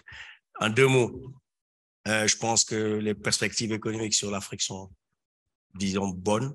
L'Afrique croît à 4% en moyenne, malgré la crise. Et aujourd'hui, les perspectives sur la 2023 sont autour de 3, 7, voire 4 selon la Banque mondiale et l'AFD, bien sûr. Ce qui est intéressant, c'est qu'aujourd'hui, on voit que des secteurs comme le tourisme, le digital, l'entrepreneuriat, tout ce qui est aussi transfert monétaire, etc., mobile banking, poussent le continent. Et je m'appesantirai un peu sur le tourisme parce que c'est un sujet sur lequel, comme l'a dit Abdou, je me suis intéressé, on a travaillé dessus. Le Sénégal a travaillé avec le Premier ministre mauricien, Pravin Jugnauth, pour aider à partager l'expérience de Maurice au Sénégal. Il y a eu l'ancien Premier ministre, le ministre des Finances avec l'appui d'Ali Mansour qui sont venus au Sénégal pour appuyer le Sénégal pour passer le tourisme niveau catégorie 3, 4. Et c'est des choses très simples qu'ils nous ont recommandées, être plus accueillants, avoir plus de sourires, avoir des espaces accueillants, propres, paisibles, donner envie aux gens de venir, de bien dormir, de manger, de faire la fête et de partir. C'est ça, c'est simple. Et sans les tracasseries de visa. C'est très compliqué. Mais c'est très compliqué. Je ne parle pas du Bénin. Je suis en train de... Un exemple concret, je suis en train de faire la gymnastique. J'ai pas, non, j'ai pas.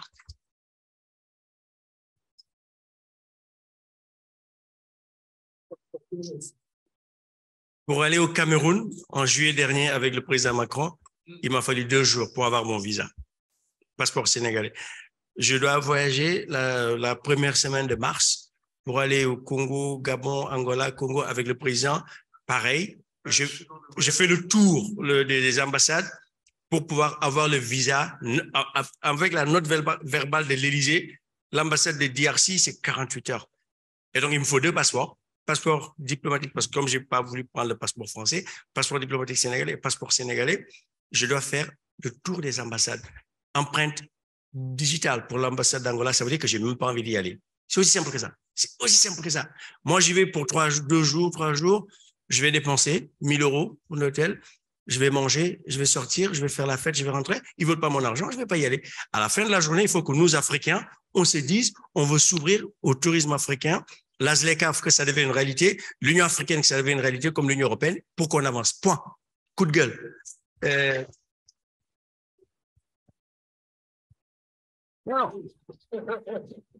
parle de moi, ancien ministre sénégalais, passeport diplomatique, passeport local. On me dit, oui, il faut venir prendre vos empreintes digitales, il faut attendre 48 heures que l'ambassadeur signe. Bon, très bien, il n'y a pas de problème. Bon, je vais ailleurs. Émirats Arabes Unis, j'y vais vendredi.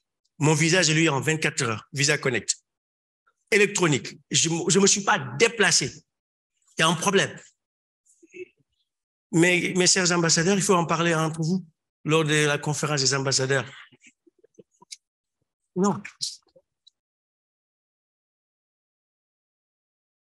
J'ai dû appeler l'ambassadeur du Sénégal, c'est pourquoi il m'a dit de te passer ça, pour lui demander d'appeler son homologue, l'ambassadrice du Gabon en France, pour lui demander de bien vouloir m'accorder le visa demain à midi pour que je puisse aller au Congo-Kinshasa pour avoir mon visa pour vendredi pour aller aux Émirats Arabes Unis. Voilà. Ça veut tout dire. À part ça, sinon, voilà, les Français ils peuvent aller tranquillement là-bas avec leur passeport, ils rentrent. Mais ils ne consomment pas mieux que moi, ils ne sont pas mieux payés que moi, ils ne peuvent pas payer mieux que moi. Voilà, il faut juste qu'on se dise les choses telles quelles. Donc, le tourisme local, comme disait Abdou, si on regarde avec la Covid, des coins comme Pointe-Sarène, Mbodiène, les palétuviers à Toubacouta, c'est des choses qu'on a découvertes et beaucoup de Sénégalais de la classe moyenne maintenant, ils vont. Ils voyagent plus pour y aller. Il y a des Maliens, des Nigérians, des Guinéens, des Gambiens qui viennent passer leur temps. Bénin, pas de problème de visa. J'y vais. J'y étais en juillet. Je suis retourné en septembre. Super. Comme il dit, le président Talon, il est en train de faire du boulot extraordinaire. Fast track, en cassant tout, en mettant les choses aux normes, au propre. On a tous vu le film Women King. C'est des choses qui marchent. Il faudrait qu'on fasse les choses telles quelles. Et Maurice, comme on a un protocole de non, comment on appelle ça encore? De double non-imposition, je n'avais pas eu besoin de visa pour y aller. Mais Rwanda, le président Kagame, il dit, you're African, you come at the port, you have your visa. Point. C'est ce qu'il faut faire. Open sky pour que les gens voyagent et aillent faire du tourisme et que l'Afrique, qui peut tirer 18% du tourisme. Aujourd'hui, le tourisme peut être un secteur porteur pour le continent et c'est le message que je voulais passer, le coup de gueule, et que pour qu'on puisse améliorer, messieurs les ambassadeurs, la fluidité, la circulation des Africains en Afrique. Merci. Merci.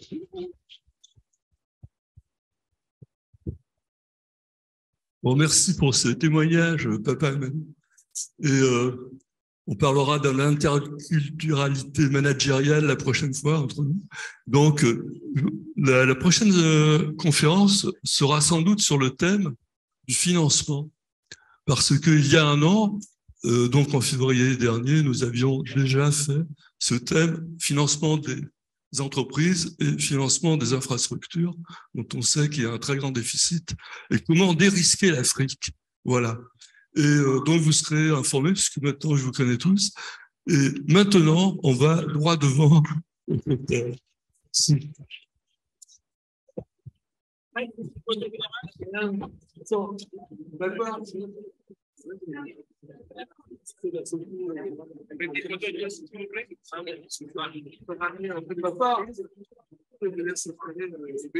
Papa Amadou, il est où là?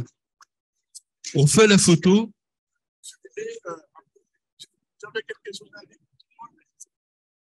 J'avais un message à donner.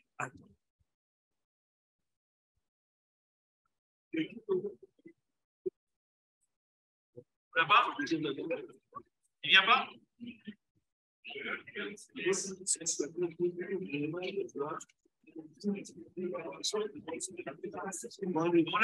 On a fait le revoir?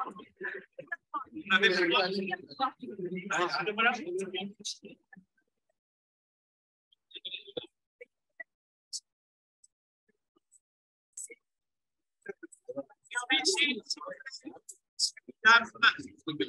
plaît. Monsieur.